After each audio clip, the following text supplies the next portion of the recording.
Hello, আসসালামু আলাইকুম সবাইকে। সবাই কি আমার কথা শুনতে পাচ্ছো, দেখতে পাচ্ছো? জানাও তো একটু।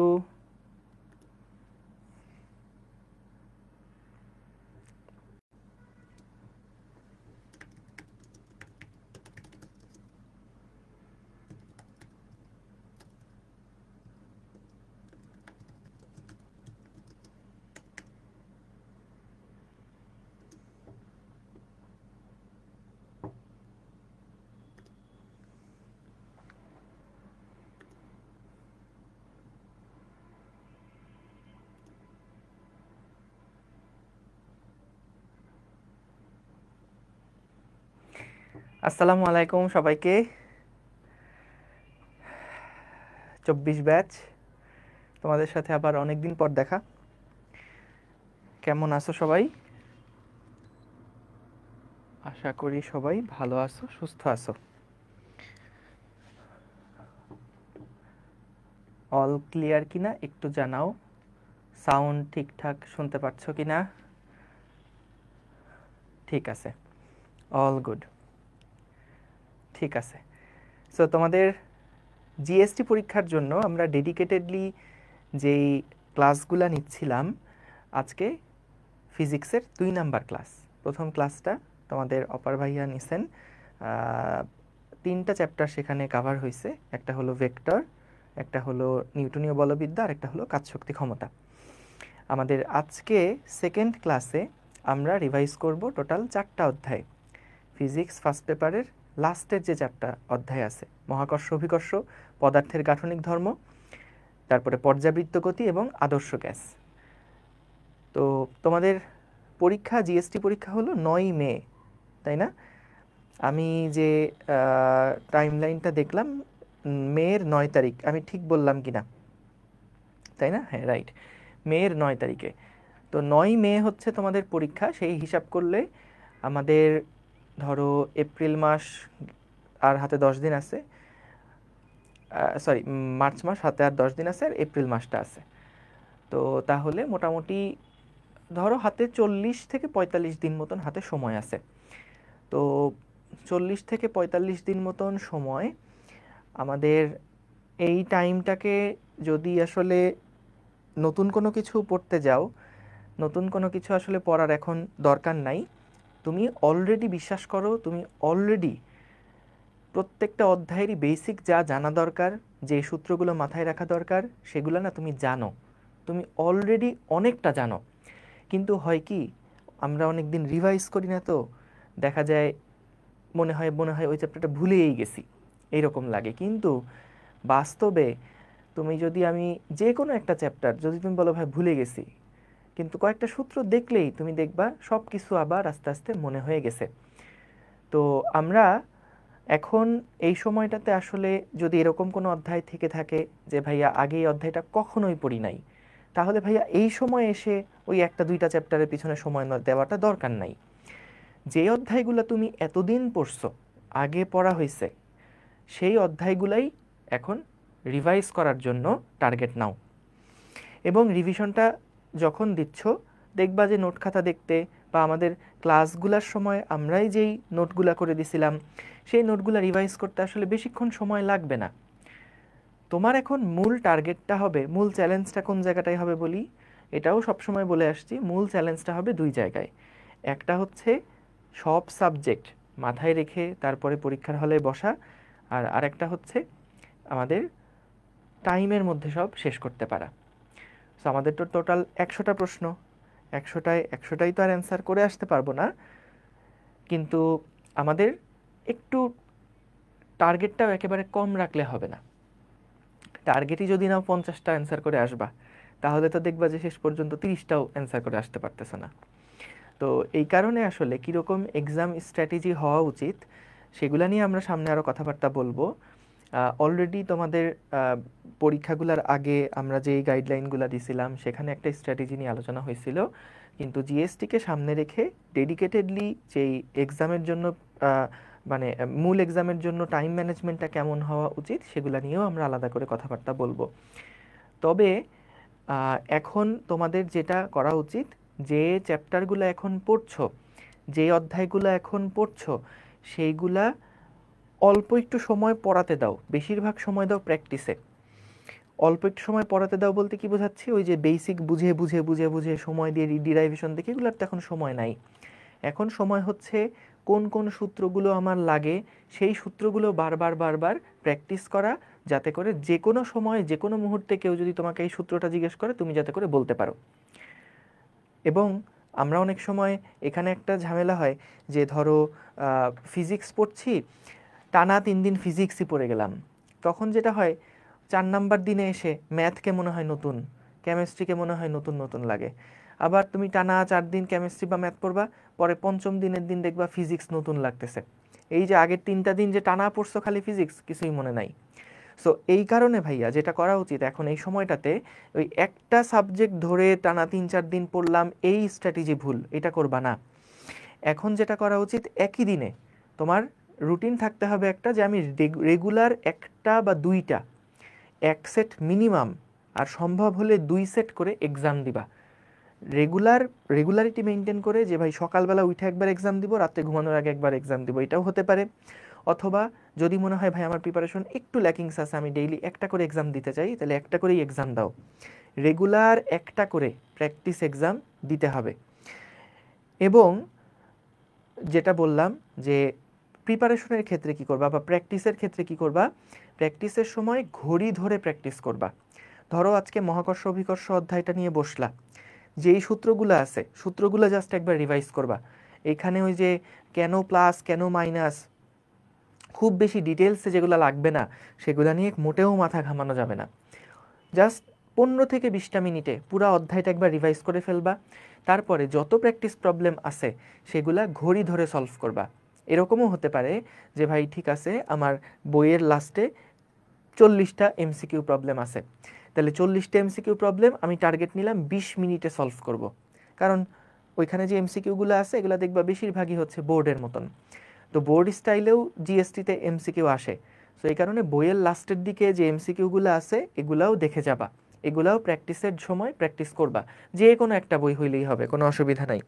আর সেই সাথে আমাদের যে ম্যাটেরিয়ালগুলো আছে এগুলো বারবার করে প্র্যাকটিস করো। আর যেটা বললাম যে ভাইয়া ঘড়ি ধরে প্র্যাকটিস করতে হবে। হ্যাঁ, যে আমরা ধরো এরকম না যে ঠিক আছে করতে বসলাম এই একবার, মানে যখন টাইমের প্রেশার থাকে না, যে আমি যখন খুশি তখন লিখতে পারবো, টাইমের যখন প্রেশার থাকে না ওই সময় দেখবা যে তোমার এফিসিয়েন্সি অনেক লো হয়ে যায়। তুমি চিন্তা করো পরীক্ষার আগের রাত্রেগুলোতে কেন পড়াশোনা ভালো হয়। পরীক্ষার আগের রাতে টেনশন থাকে, আমার হাতে আর 4 ঘন্টা আছে পড়াশোনা করার জন্য, আর 3 ঘন্টা আছে, আর 2 ঘন্টা আছে। সো তখন না অটোমেটিক্যালি একটা অ্যাটেনশন চলে আসে, কারণ আমাদের একটা টাইমের প্রেশার থাকে। কিন্তু যখন এই যে আজকে এখন থেকে 2 মাস পরে পরীক্ষা, এই সময়টাতে মনে হচ্ছে না ঠিক আছে আজকে আমি পড়তে বসলাম, ওই তাড়াটা কাজ করে না। সো এই কারণে প্রত্যেকটা জিনিস যখন রিভাইজ করবা, টার্গেট নিবা যে আজকে আমি মহাকর্ষ অভিকর্ষ অধ্যায়টা রিভাইজ করব, 1.5 ঘন্টা দেখবো জাস্ট। এখন বাজে 10:30, আগামী 12টার মধ্যে আমি এই অধ্যায়টা পুরো প্র্যাকটিস সহ রিভিশন ডান করে ফেলবো। পরের দিন আমি ধরলাম হচ্ছে ধরো ম্যাট্রিক্স ও নির্ণায়ক একটা অধ্যায় ধরলা, তো এইটাও টার্গেট নিবা যে 1 থেকে 1.5 ঘন্টা বা 1.5 থেকে 2 ঘন্টার মধ্যে আমি প্র্যাকটিস সহ রিভিশন কভার করে ফেলবো। সো এইভাবে করে প্রত্যেক দিনই চেষ্টা করো 4টা সাবজেক্টই রিপিটেডলি পড়তে। যে সকালবেলা হয়তো বা তুমি ফিজিক্স কেমিস্ট্রি পড়লা বা ফিজিক্স ম্যাথ পড়লা, রাত্রের দিকে রাখলা কেমিস্ট্রি বায়োলজি, এরকম মিক্স করে করে পড়বা। এরকম করতে যেও না যে টানা 3 দিন ফিজিক্স পড়লাম, 3 দিন 4 দিন কেমিস্ট্রি পড়লাম, এইটা করবা না। ঠিক আছে? ওকে। রিভিশন কিভাবে দিবা? রিভিশন দেওয়ার জন্য দেখো, রিভিশন তোমার আসলে দেখবা আমাদের মানে যতটুকু না কষ্ট হবে রিভিশন দিতে, তার থেকে না ভয় বেশি কাজ করে। তুমি দেখবা রিভিশন দেওয়া শুরু করলে না সব মনে পড়তেছে। কোনটা থেকে রিভিশন দিবা? আমাদের মেইন ক্লাসের, এই যে আমরা তো এখন রিভিশন ক্লাসগুলা নিচ্ছি জাস্ট তোমাদের একটা প্র্যাকটিস দেখানোর জন্য, আর কিচ্ছু না। মেইন ক্লাস কিন্তু যেগুলো হয়ে গেছে সেগুলাই, ওইগুলা স্বয়ংসম্পূর্ণ। ওই ক্লাসগুলা যদি করে থাকো তাহলে এই ক্লাসগুলো না করলেও কোনো অসুবিধা নাই। বুঝতে পারছো? মেইন ক্লাস যেগুলো আমরা নিছিলাম, লাইভ ক্লাস প্লাস তোমার হচ্ছে হ্যাঁ, তোমাদের যে লাইভ ক্লাসগুলো নিছিলাম, এই লাইভ ক্লাসগুলা যদি ভালোভাবে কভার করে ফেলতে পারো তাহলে এই ক্লাসগুলোর দরকার নাই এখন যেগুলো দেখতেছো। সো এগুলা লাইভে থাকবা। যদি আমরা ধরো যখন আমরা প্র্যাকটিস করছি, আজকে তো বেশিরভাগই আমরা প্র্যাকটিসের মধ্যে সময়টা দিব। প্রথমে আগে একটু চ্যাপ্টারের সূত্রগুলো দেখে নিব, তারপরে প্র্যাকটিসের সময় দিব। সো এই প্র্যাকটিসের সময় চেষ্টা করবা আমার আগে অ্যান্সার বের করে ফেলতে, আমি যেভাবে অ্যান্সার আমার আগে, যাতে করে তোমার অ্যান্সারটা বের হয়ে যায়। বুঝতে পারছো? আর এই তো। সো যেটা বলছিলাম, রিভাইজ করার ক্ষেত্রে জাস্ট আমরা মেইন ক্লাসের যে স্লাইডটা, ওই স্লাইডটা দেখবা। হয়তো এরকম হতে পারে যে ভাই আমি এতদিন নোট করি নাই, তাহলে এখন তো নোট করার সময় না, সুযোগ না, কোনো দরকার নাই। তুমি জাস্ট স্লাইডগুলো দেখে যাও। স্লাইডে আমরা কিন্তু খুব সুন্দরভাবে অধ্যায়ের মধ্যে কি কি পড়া লাগবে সেইগুলার প্রত্যেকটা কথা, প্রত্যেকটা স্লাইডের লেখা কিন্তু গুরুত্বপূর্ণ এখানে। কারণ আমরা ফাঁকা স্লাইডের মধ্যে যা কিছু লিখি, এগুলা কিন্তু ওই এমসিকিউগুলাকে অ্যানালাইসিস করেই কি কি প্রশ্ন আসছে সেগুলাকে ধরেই তারপরে থিওরির মধ্যে দেওয়া হয়। সো এই কারণে ভাইয়া কোনোভাবেই এটা মিস করা যাবে না। নোট যদি তোমার খাতায় না করা থাকে তাহলে এখন নোট করার দরকার নাই, জাস্ট লাইভ ক্লাসের স্লাইডগুলো একবার দেখে যাবা। বিশেষ করে আমার ক্লাসের ক্ষেত্রে আমি আলাদাভাবে যদি বলি, ধরো যেই ইয়াগুলো আছে, কন্টেন্টগুলো আছে, সেগুলো প্রথমে তো ফাঁকা স্লাইডের মধ্যে লিখছি, এরপরে হচ্ছে একদম এভাবে করে ওই যে সলভ করা ছিল। তো সলভ যেগুলো আছে, সলভ করা যেগুলো আছে, মানে এই প্রশ্ন যেগুলো আছে, প্রশ্নগুলো না দেখলেও হবে, কারণ এগুলো তো তুমি পরে গিয়ে প্র্যাকটিস করবাই। সো যেগুলো যে ফাঁকা স্লাইডের মধ্যে লেখা আছে সেইগুলা একবার দেখে যাবা, ওইটাই তোমার অধ্যায়ের রিভিশন, ওইটাই তোমার অধ্যায়ের রিভিশন। বুঝতে পারছো? হ্যাঁ, জিএসটিতে হ্যান্ড ক্যালকুলেশন অনেক কঠিন লাগে ভাইয়া, মাঝে মাঝে আসলে কিছু উদ্ভট প্রশ্ন করে ফেলে। সো এই কারণে তোমাদের জন্য সাজেশন হচ্ছে কি জানো, জিএসটি পরীক্ষায় দেখবা কিছু কিছু সহজ প্রশ্ন কিন্তু ক্যালকুলেশন জটিল করার কারণে কিছু অপশন এত ক্লোজ থাকে, তুমি হ্যান্ড ক্যালকুলেশন করে ওইটা আসলে ক্লোজলি মিলাইতে পারবা না। সো এই কারণে অপশনগুলো আগে একবার দেখে তারপরে ওই প্রবলেমটা অ্যাপ্রোচ করবা।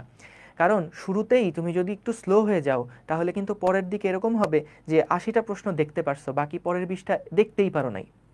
সো এইরকমটা যাতে করে না হয়। আমরা এর আগেও তোমাদেরকে ক্লাসের সময় বলছিলাম, ওই যে লাইভ ক্লাসের সময় বলছিলাম টাইম ম্যানেজমেন্ট যে কোনো একটা পরীক্ষার জন্য কেমন হওয়া উচিত। ওই যে বলছিলাম যে 3টা বা 2টা স্লটে ভাগ করে নিবা। প্রথম একটা থাকবে খুবই দ্রুত যাওয়ার জন্য, যে আমরা ধরো 1 ঘন্টা পরীক্ষা, এর মধ্যে 20টা মিনিট সময় নিব, টোটাল 1 ঘন্টা টাইমকে 20 মিনিট 20 মিনিট 20 মিনিট করে ভাগ করব। প্রথম 20 মিনিট যে সময়টা, এই সময়টাতে আমরা চেষ্টা করব পারলে 30 থেকে 40টা প্রশ্ন, যা চোখের দেখায় পারি, চোখের দেখায় পারি, চিন্তা বেশি করা লাগবে না, এরকম টাইপের 30 থেকে 40টা প্রশ্ন প্রথম 20 মিনিটে আমরা কভার করে ফেলার চেষ্টা করব। এরকম প্রশ্ন থাকবে না বায়োলজিতে, এরকম প্রশ্ন থাকবে না কেমিস্ট্রিতে, যেগুলো একদম মুখস্থ দেখেই বলে ফেলা যায়। ফিজিক্সে এরকম প্রশ্ন থাকবে না 25টার মধ্যে। 25টার মধ্যে ফিজিক্সে তুমি দেখবা এরকম একদম চোখের দেখায় পারা যায়, চোখের দেখায় পারা যায়, প্রথম ধাক্কায় পারবা, প্রশ্ন পড়ার সাথে সাথে পারবা। 25টার মধ্যে 13 থেকে 15টা, 13 থেকে 15টা প্রশ্ন একদম প্রথম দেখাতেই পেরে যাবা ইনশাল্লাহ। তারপরে বায়োলজি তো বেশ সহজ, মানে তোমরা দেখবা বায়োলজিতে পেঁচায় প্রশ্ন দেওয়ার কোনো সুযোগই নাই। কেমিস্ট্রিটা চিন্তা করার কিছু নাই, পারলে পারছো, না পারলে নাই। তো এটার জন্য টার্গেট রেখো যে প্রথম 20 মিনিট, প্রথম 20 মিনিটে 40 থেকে 50টা প্রশ্ন যাতে করে আমরা অ্যান্সার করে আসতে পারি। 50টা একটু বেশি বলে ফেললাম, 40টা মোটামুটি দাগাইতে পারলে অনেক, এটা এনাফ। সো এই প্রথম 20 মিনিটে তোমার যেটা কাজ হবে, যেইগুলা তুমি পারো, কনফার্ম পারো এবং অল্প সময়ে পারো, সেইগুলাকে তুমি আগে দাগায় ফেলবা প্রথম 20 মিনিটে। তারপরের 20 মিনিটে করতে পারো কি, প্রথম 20 মিনিটে তুমি আগে যেগুলা এক দেখায় পারো, প্রথম দেখায় পারো, সেগুলো আগে দাগায় ফেললা। এবং যেগুলা তোমার একটু চিন্তা করতে হবে বা একটু ক্যালকুলেশন লম্বা, সেইগুলা তুমি দাগাতে দাগাতে যাবা। একটা প্রশ্ন পড়ে মনে হলো সেটা তো একটু চিন্তা করতে হবে, না তাহলে প্রথম 20 মিনিটে এইসব চিন্তা করতে যাবা না, জাস্ট দাগায় রেখে পরের প্রবলেমে চলে যাও। কারণ প্রথম 20 মিনিট বরাদ্দ হচ্ছে 100টা প্রশ্ন আমার পড়া লাগবে, এবং যেগুলা চোখ প্রথম দেখায় পারি, যেগুলা প্রথম দেখায় পারি সেগুলো আমি অ্যান্সার করে ফেলবো, গোল্লা ভরাট করে ফেলবো। যেই প্রশ্নগুলো প্রথমবার পড়ে মনে হবে ইসরে এটা তো একটু চিন্তা করতে হবে, এটা তো একটু ক্যালকুলেশন বড় আছে, আপাতত বাদ রাখো, ওইটা গোল দিয়ে রাখো, যে সেকেন্ড ফেজে তুমি যখন আবার ফেরত আসবা তখন ওই প্রশ্ন আগে অ্যান্সার করবা। বুঝছো? সো প্রথম 20 মিনিট গেল, পরের 20 মিনিট বা পরের 30 মিনিট যেভাবেই ভাগ করো না কেন, চেষ্টা করবা, আমি একটু লিখে লিখে দিই তাহলে। শোনো, এটা কিন্তু একটা আইডিয়া দিচ্ছি, এটা একটা আইডিয়া দিচ্ছি, এভাবে করে তুমি আগাতে পারো। সো কিভাবে আগালে ভালো হয় সেইটা তোমাকে ফাইন্ড আউট করতে হবে মডেল টেস্টগুলা দিয়ে দিয়ে। সো যত বেশি মডেল টেস্ট দিবা তত দেখবা যে আস্তে আস্তে তোমার কোনটা আগে শুরু করব, কোনটা পরে শুরু করব, টাইম ম্যানেজমেন্ট কোথায় কতটুকু সময় দেওয়া উচিত, এগুলো সম্পর্কে ক্লিয়ার একটা আইডিয়া পাবা কিন্তু। সো এই কারণে চেষ্টা করো যে আমি একটা অ্যাপ্রক্সিমেশন বলছি, হ্যাঁ, এরকম না যে এইটাই তোমাকে হার্ড লাইনে ফলো করতে হবে। তুমি নিজে যখন এমসিকিউ এক্সাম দিবা, প্র্যাকটিস এক্সাম দিবা, তখন নিজের অবস্থা কেমন সেই অনুযায়ী বুঝে তোমাকে ওইটা কাস্টমাইজ করতে হবে। সো টোটাল পরীক্ষার সময় হচ্ছে 60 মিনিটস। তাহলে 60 মিনিটকে আমি যদি 3টা ভাগে ভাগ করি, 20 মিনিট 20 মিনিট 20 মিনিট, 3টা ভাগে ভাগ করলাম। তো এই প্রথম 20 মিনিটে আমাদের টার্গেট রাখতে হবে। টার্গেট মানে আমি বলছি না যে এটাই ফলো করতে হবে, কিন্তু টার্গেটই যদি প্রথমে কম নিয়ে নাও তাহলে দেখবা যে তার থেকে আরও কম সলভ করতেছো আর কি। সো এই কারণে চেষ্টা করো 35 থেকে 45টা মিনিমাম, 35 থেকে 45টা দাগানোর। হ্যাঁ, এখানে আবার রিস্ক নেওয়া যাবে না, রিস্ক ফ্রি দাগানো, এগুলো কোনো রিস্ক নাই, একদম রিস্ক ফ্রি দাগানো দাগাই ফেলতে হবে। এখন এটা যদি ভাই কখনো 25 হয়ে যায় তাহলে নার্ভাস হওয়ার কিছু নাই, যদি 20 হয় বা যদি তোমার হচ্ছে কি বলে 30 হয় তাহলে নার্ভাস হওয়ার কিছু নাই। প্রশ্ন যদি তুমি না পারো তাইলে প্রশ্ন কঠিন হয়েছে, অনেকেই পারে না। সো ওই সময় মাথা ঠান্ডা রাখতে হবে। যদি এরকম হয় যে ভাইয়া প্রশ্ন দেখছি কিন্তু আমি আসলে টাইমের মধ্যে কভার করতে পারতেছি না, আমার কাছে কঠিন লাগতেছে, তাহলে চিন্তা করার কিছু নেই। প্রশ্ন তোমার কাছে কঠিন লাগলে, এতদিন পড়াশোনা করে আসার পরে তোমার কাছে যদি প্রশ্ন কঠিন মনে হয় তাহলে প্রশ্ন আসলেই কঠিন, সেক্ষেত্রে কাট মার্কসও কম থাকবে। সো এটা আমি বলতেছি একটা আইডিয়াল কেসের জন্য কীরকম টার্গেট নিয়ে বসা উচিত। কিন্তু এই টাইমের মধ্যে এটা শেষ করতে পারলাম না এরকম হইলে নার্ভাস হয়ে যাব, পরের প্রশ্ন ভুল অ্যান্সার দেখানো শুরু করবো, আন্দাজে দেখানো শুরু করবো, এরকমটা যেন না হয় কখনো। কথা ক্লিয়ার? ওকে, সো দেখো যে আমরা 35 থেকে 45টা রিস্ক ফ্রিভাবে প্রথমে দাগাবো, এইটা গেল 1 নাম্বার কাজ। 2 নাম্বার কাজ হচ্ছে যেগুলো একটু লেন্দি থাকবে, এরকম প্রশ্ন থাকবে না যেগুলো হচ্ছে ক্যালকুলেশন লেন্দি বা যেগুলো একটু চিন্তা করতে হবে, সেইগুলো আমরা মার্ক করে করে সামনে আগায় যাব, মার্ক করে করে সামনে আগায় যাব, যেগুলো দাগায় রাখবো এগুলো ফেজ 2 এর জন্য আমরা ফেলে রাখবো, ফেজ 2 এর জন্য আমরা এগুলোকে ফেলে রাখবো। ফেজ 2 এর মধ্যে চেষ্টা করতে হবে ওই 20 মিনিটের মধ্যে যাতে করে আমরা অ্যাটলিস্ট 20টা থেকে 25টা দাগায় আসতে পারি। পরের 20 মিনিটে টার্গেট রাখতে হবে 20টা থেকে 25টা যাতে করে মিনিমাম আমরা দাগায় আসতে পারি। এবং মোটামুটি তাহলে কয়টা অ্যান্সার হয়ে গেল? 35 আর 20 হচ্ছে 55। প্রথম 40 মিনিটে তোমার হচ্ছে 55 থেকে 4 5 6 70, 55 থেকে 70 এইরকম একটা দাগানো তোমার কিন্তু হয়ে যাবে। সো মিনিমাম 55, ম্যাক্সিমাম হচ্ছে 70। সো দেখা যাবে প্রথম 40 মিনিটে যখন 55-70টা দাগানো হয়ে গেছে তখন তুমি আসলে রিল্যাক্সড। সো এরপরে প্রশ্ন যদি সহজ হয় তাহলে এই নাম্বারগুলো ধরো 70 থাকলো, প্রথম 40 মিনিটে 70টা দাগানো মানে বিশাল ব্যাপার। পরের 20 মিনিটে 30টা দাগাইতে হবে। তো সেই ক্ষেত্রে আমাদের ধরো তখন তুমি অত তাড়াহুড়া লাগবে না।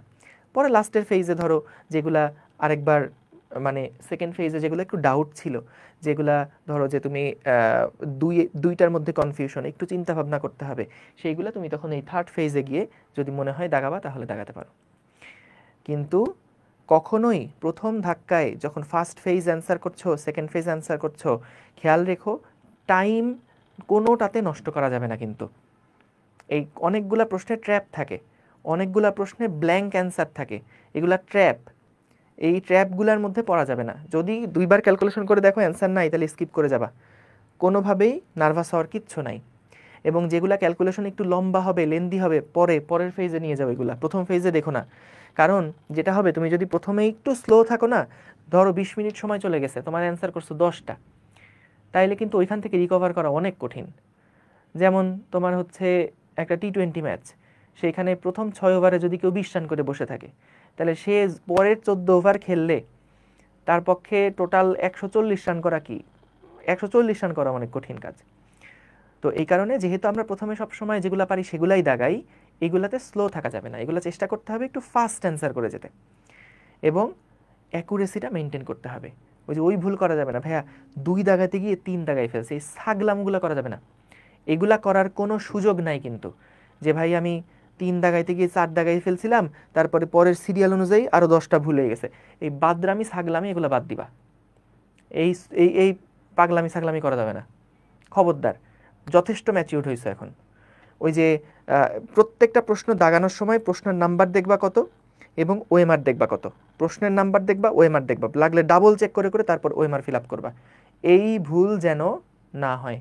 কথা বুঝছো? এমসিকিউতে ব্ল্যাঙ্ক থাকলে স্কিপ করে যাবা, ব্ল্যাঙ্ক থাকলে আন্দাজে তো দাগানোর দরকার নাই, ব্ল্যাঙ্ক থাকলে স্কিপ করে যাবা। এই ছাগলামি করি না, এই ছাগলামি করা যাবে না। এটা এখন থেকেই প্র্যাকটিস করো, যে মানে যখনই তুমি একটা অ্যান্সার দাগাচ্ছ তখনই কত নাম্বার প্রশ্ন, কত নাম্বার প্রশ্ন, মিলাইছি মিলাইছি দাগাই ফেললাম, মিলাইছি মিলাইছি দাগাই ফেললাম, এভাবে আগাবা। বুঝতে পারছো? ঠিক আছে, ওকে। সো দেখো আমরা তাহলে এখানে একটা রাফ আইডিয়া দিলাম, নট নেসেসারিলি এটাই তোমাকে ফলো করতে হবে, কিন্তু এটা one of the strategies that you can follow. এটা একটা ট্রায়াল দিয়ে দেখতে পারো কেমন কাজ করে। ওকে, সো আমরা চলো প্রথমে আজকে মহাকর্ষ অধ্যায় যেটা আছে, আমরা আজকে টোটাল 4টা অধ্যায় পড়বো, যেটা বলছিলাম মহাকর্ষ অভিকর্ষ, তারপরে হচ্ছে আমাদের পদার্থের গাঠনিক ধর্ম, পর্যাবৃত্ত গতি এবং আদর্শ গ্যাস। সো সবাই আমার সাথে থাকবা এবং একই সাথে প্র্যাকটিস করে ফেলবা। এখন তোমার কাছে যদি নোট থাকে নোট দেখতে পারো, আমি সূত্রগুলো শুরুতে একটু লিখে দিব, সূত্রগুলো একটু লিখে দিয়ে আমরা হচ্ছে সরাসরি প্র্যাকটিসের মধ্যে চলে যাব। হ্যাঁ, এবং প্র্যাকটিসগুলো ওই যে ভেঙে ভেঙে অ্যানালাইসিস করে প্রথম ইয়াতে যেভাবে করছিলাম, লাইভ ক্লাসে যেরকম করছিলাম ওই রকম করব না। ঠিক যেভাবে তোমরা সলভ করার সময় চিন্তা করো, আমিও ঠিক সেভাবে সলভ করে করে দাগায় যাব। সো তোমাদের কাজ হচ্ছে আমার সাথে পাল্লা দেওয়া, যে ভাই প্রশ্ন পাইছি উত্তর এইটা, প্রশ্ন পাইছি উত্তর এইটা। এবং দয়া করে কেউ ওই স্লাইড দেখে বা তোমার ওই প্রশ্ন ব্যাংক দেখে তারপরে উত্তর লেখার দরকার নাই, ওইটা লিখে কোনো কাজ নাই। সামনে খাতা কলম নিয়ে বসো, প্রশ্ন দেখতেছো উত্তর নিজে করার চেষ্টা করো, প্রশ্ন দেখতেছো উত্তর নিজে করার চেষ্টা করো। বুঝছো? ভাইয়া আমি ফিজিক্সে 2টা অধ্যায় আগে পড়িনি, এখন ওইগুলা ছাড়া কি এগিয়ে যাবো? যাও, 2টা অধ্যায় আসলে কোনোটাই বাদ দেওয়া উচিত না, কখনোই উচিত না। 2টা অধ্যায় মানে অ্যাটলিস্ট তুমি 3টা প্রশ্ন রিস্কে, মানে তুমি 25টার মধ্যে 22টা টার্গেট, মানে 22টার প্রিপারেশন নিয়ে যাচ্ছ অলরেডি, মানে পরীক্ষায় বসার আগেই। এখন যদি এরকম কোনো কারণে হয় যে ওইখানে যেই চ্যাপ্টার পড়োই নাই সেই চ্যাপ্টার থেকে সহজ প্রশ্ন আসছে, যেগুলো পড়ছো ওগুলোতে কঠিন প্রশ্ন আসছে, তাহলে কিন্তু একটা বড় ধরা খাইতে পারো। সো এটার কারণে পসিবল হলে আমাদের যেই জাস্ট ভার্সিটি ব্যাচের যে ক্লাসগুলো আছে, লাইভ ক্লাসগুলো আছে, এগুলা কিন্তু খুবই কম্প্যাক্টভাবে তোমাদের জন্য যা দরকার সেইভাবে করে গুছাই দেওয়া ভাইয়া। সো ওই ক্লাসগুলা লাগলে 1.5 স্পিডে করো বা নর্মাল স্পিডেই করো, ক্লাসগুলোতে এবছর একদম লম্বা হয় নাই, মানে অত্যন্ত কম্প্যাক্টভাবে যা দরকার সেভাবে করে কিন্তু গুছাই দেওয়া হয়েছে। বুঝছো? সো এই কারণে যদি আগে একটা অধ্যায় না পড়া থাকে চেষ্টা করো যে একটু দেখে রাখতে। আর যদি মনে হয় না ভাই আমার আসলে রিভিশন দেওয়ারই অনেক কিছু আছে, তাহলে আমি বলবো যেগুলা আগে পড়ছো সেগুলাই বারবার করে রিভাইজ করো। ঠিক আছে, ওকে, ডান। সো চলো আমরা তাহলে আগে একটু ফর্মুলাগুলা লিখে ফেলি। দেখো প্রথমে আছে হচ্ছে মহাকর্ষ সূত্রের মধ্যে প্রথমে আমরা দেখি হলো কেপলারের সূত্র, কেপলারের সূত্র। সো কেপলারের কিচ্ছু এগুলা তোলার দরকার নাই, কিন্তু এগুলা তোলার দরকার নাই, জাস্ট একটু দেখো কেপলারের তৃতীয় সূত্র কি ছিল, ওই যে T2 is proportional to r cube, মনে আছে? T1 ডিভাইডেড বাই T2 এর উপর square is equals to r1 cube divided by r2 cube. T1 T2 হচ্ছে পর্যায়কাল, আর r হচ্ছে ওই যে সূর্য থেকে গ্রহের যে গড় ব্যাসার্ধ সেইটা। সো আমরা এখান থেকে দেখতে পাচ্ছি পর্যায়কালের সাথে গড় ব্যাসার্ধের যে দূরত্ব সেটা কিন্তু আমাদের, বা পর্যায়কালের সাথে গড় ব্যাসার্ধ সম্পর্কটা কেমন সেটাই আমরা এখান থেকে দেখতে পাচ্ছি। এরপরে আসো আমাদের মহাকর্ষ সূত্র যেটা ছিল F সমান সমান g ইন্টু ভরদ্বয়ের গুণফল ডিভাইডেড বাই দূরত্বের বর্গ। এরপরে আমরা যদি তোমার অভিকর্ষ ত্বরণ, ভূপৃষ্ঠের অভিকর্ষ ত্বরণ লিখতে চাই, জি সারফেস, ভূপৃষ্ঠের অভিকর্ষ ত্বরণ সেটা হচ্ছে GM divided by R square ছিল। এরপরে আসো এইচ উচ্চতায় গভীরতা কত ছিল, এইচ উচ্চতায় জি এর মান কত ছিল, জি প্রাইম। এইচ উচ্চতায় জি প্রাইম ছিল, আমরা যদি খুব অল্প উচ্চতার কথা বলি, খুব অল্প উচ্চতার কথা বলি তাহলে হচ্ছে 1 minus 2h divided by R into G, এইটা ছিল হচ্ছে এইচ উচ্চতায়, যেখানে এইচ এর মান হচ্ছে আর এর তুলনায় অনেক বেশি ছোট। আর সকল কেসের জন্য কোনটা অ্যাপ্লাই করা যেত, সকল কেসের জন্য কোনটা আমরা অ্যাপ্লাই করতাম, সকল কেসের জন্য দেখো জি প্রাইম সমান সমান হচ্ছে এইচ উচ্চতার জন্য আর প্লাস এইচ স্কোয়ার, আর জি মানে হচ্ছে GM divided by R square. তাহলে জি প্রাইম বাই জি এটা সমান সমান আসবে হচ্ছে R square divided by R plus H square. ঠিক আছে, তাহলে এইটাও একটা ফর্মুলা হিসেবে কিন্তু মাথায় রাখতে পারো যে জি প্রাইম সমান সমান R square divided by R plus H whole square into G. So G prime সমান সমান এটা হলো মূল সূত্র, সকল ক্ষেত্রের জন্য এটা অ্যাপ্লিকেবল, যে এইচ উচ্চতায়, ভূপৃষ্ঠ থেকে এইচ উচ্চতায় যে জি প্রাইমের মান সেটা হচ্ছে এভাবে আমরা লিখলাম। ঠিক আছে, এইচ উচ্চতায় জি এর মান এটা লেখা যাবে কখন, যখন এইচটা ভূমি থেকে খুবই অল্প উচ্চতায় থাকবে তখনকার জন্য আমরা এটা লিখতে পারবো। আর এই সূত্রটা হচ্ছে সকল কেসের জন্য অ্যাপ্লাই করা যাবে। এরপরে আসো আমরা যদি লিখি ডি গভীরতার সূত্র কি ছিল। ডি গভীরতায় কি করা যাবে, ডি গভীরতায় যে জি প্রাইমের মান সেটা হচ্ছে 1 minus D by R into G, 1 minus D by R into G. ঠিক আছে, ঠিক আছে, ঠিক আছে। এবার আসো বিভবের সূত্রগুলা কি ছিল। ভূপৃষ্ঠে যে বিভব, ভূপৃষ্ঠে বিভব ভি সারফেস এটা সমান সমান হচ্ছে minus G into capital M divided by R. ঠিক আছে, এটা হলো ভূপৃষ্ঠে বিভব। তারপরে হচ্ছে আমাদের যে কোনো বিন্দুতে যে বিভব, মানে ধরো আমরা যদি এভাবে চিন্তা করি এটা হলো পৃথিবী থেকে বা যে কোনো একটা বস্তু থেকে আমরা এক্স দূরত্বে এই পয়েন্টে বিভব বের করতে চাই, তাহলে এই বিভব কত, minus G into capital M divided by X. So এইখানে যে এই ভরটা, সেই ভরটা হচ্ছে এম, আর এক্স হচ্ছে এই সেন্টার থেকে যেই দূরত্ব সেইটা। ঠিক আছে, আশা করি বুঝতে পারছো। এইবার আসো আমরা প্রাবল্যের সূত্র কি ছিল।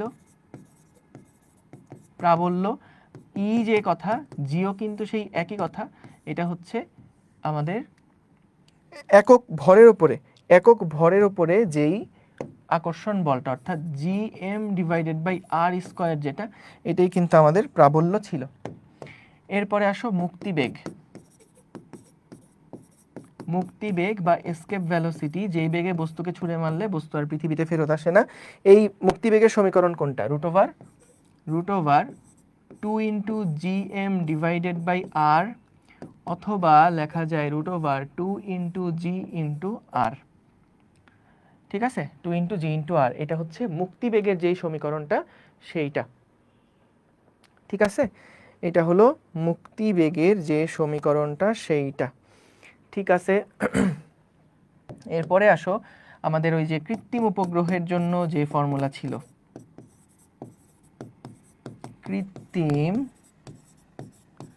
উপগ্রহের বেগ, কৃত্রিম উপগ্রহের বেগ। সো এখান থেকে দেখো ভি সমান সমান কি ছিল, root over G into M divided by R plus H. So এখানে মনে করো এই যে পৃথিবী হচ্ছে এটা হলো আর দূরত্ব, ভূপৃষ্ঠ থেকে এইচ দূরত্বে কোনো একটা স্যাটেলাইট এরকম বৃত্তাকার পথে ঘুরলে তাকে কত বেগে ঘুরতে হবে, সে ভি সমান সমান হচ্ছে root over G M divided by R plus H ছিল। ঠিক আছে, তো আমাদের মোটামুটি এই টাইপের যে সূত্রগুলো আছে এগুলাই মূলত কিন্তু বেশি বেশি লাগে। আচ্ছা, এছাড়া যেগুলো আছে সেগুলো আমরা ডিরাইভও করতে পারি আসলে পরে গিয়ে। সো যাই হোক, চলো প্র্যাকটিস করি। প্রথম প্রশ্ন দেখো, দুইটা বস্তুর মধ্যে যে দূরত্ব আছে তা অর্ধেকে নেমে আসলে মহাকর্ষ বল কত হবে বলো তো। যে দূরত্ব আছে সেটা যদি অর্ধেকে নেমে আসে তাহলে মহাকর্ষ বল কত হবে, 4 গুণ বাড়ে। গুড। সো আমাদের এখানে দেখো এফ ইজ প্রপোর্শনাল টু, যেহেতু 1/d স্কোয়ার, তাহলে দেখো দূরত্ব যদি অর্ধেক হয়ে যায়, দূরত্ব যদি অর্ধেক হয়ে যায় তাহলে মানে হাফ স্কোয়ার হচ্ছে 1/4, এই 4 উপরে চলে গেলে কিন্তু 4f হয়ে যাবে। তার মানে এটা হচ্ছে 4 গুণ কিন্তু বাড়বে। Thank you. পরেরটাতে যাচ্ছি, 2 কেজি ভরের কোনো বস্তুর চাঁদে ওজন কত নিউটন হবে। সো দেখো 2 কেজি ভরের কোনো বস্তু, আমরা জানি চাঁদে কিন্তু পৃথিবীর যেই মহাকর্ষ বল তার 6 ভাগের 1 ভাগ কিন্তু কাজ করে চাঁদে। তাহলে এখান থেকে আমরা এটাকে যদি 10 ধরে নেই, তাহলে 10 দুগুণে 20/6, 2 2 কাটাকাটি করলে এটা আসে হচ্ছে 3, এটা আসে 10, 10/3 মানে 3.33 টাইপের কিছু একটা হবে। কাছাকাছি কোন ভ্যালু আছে?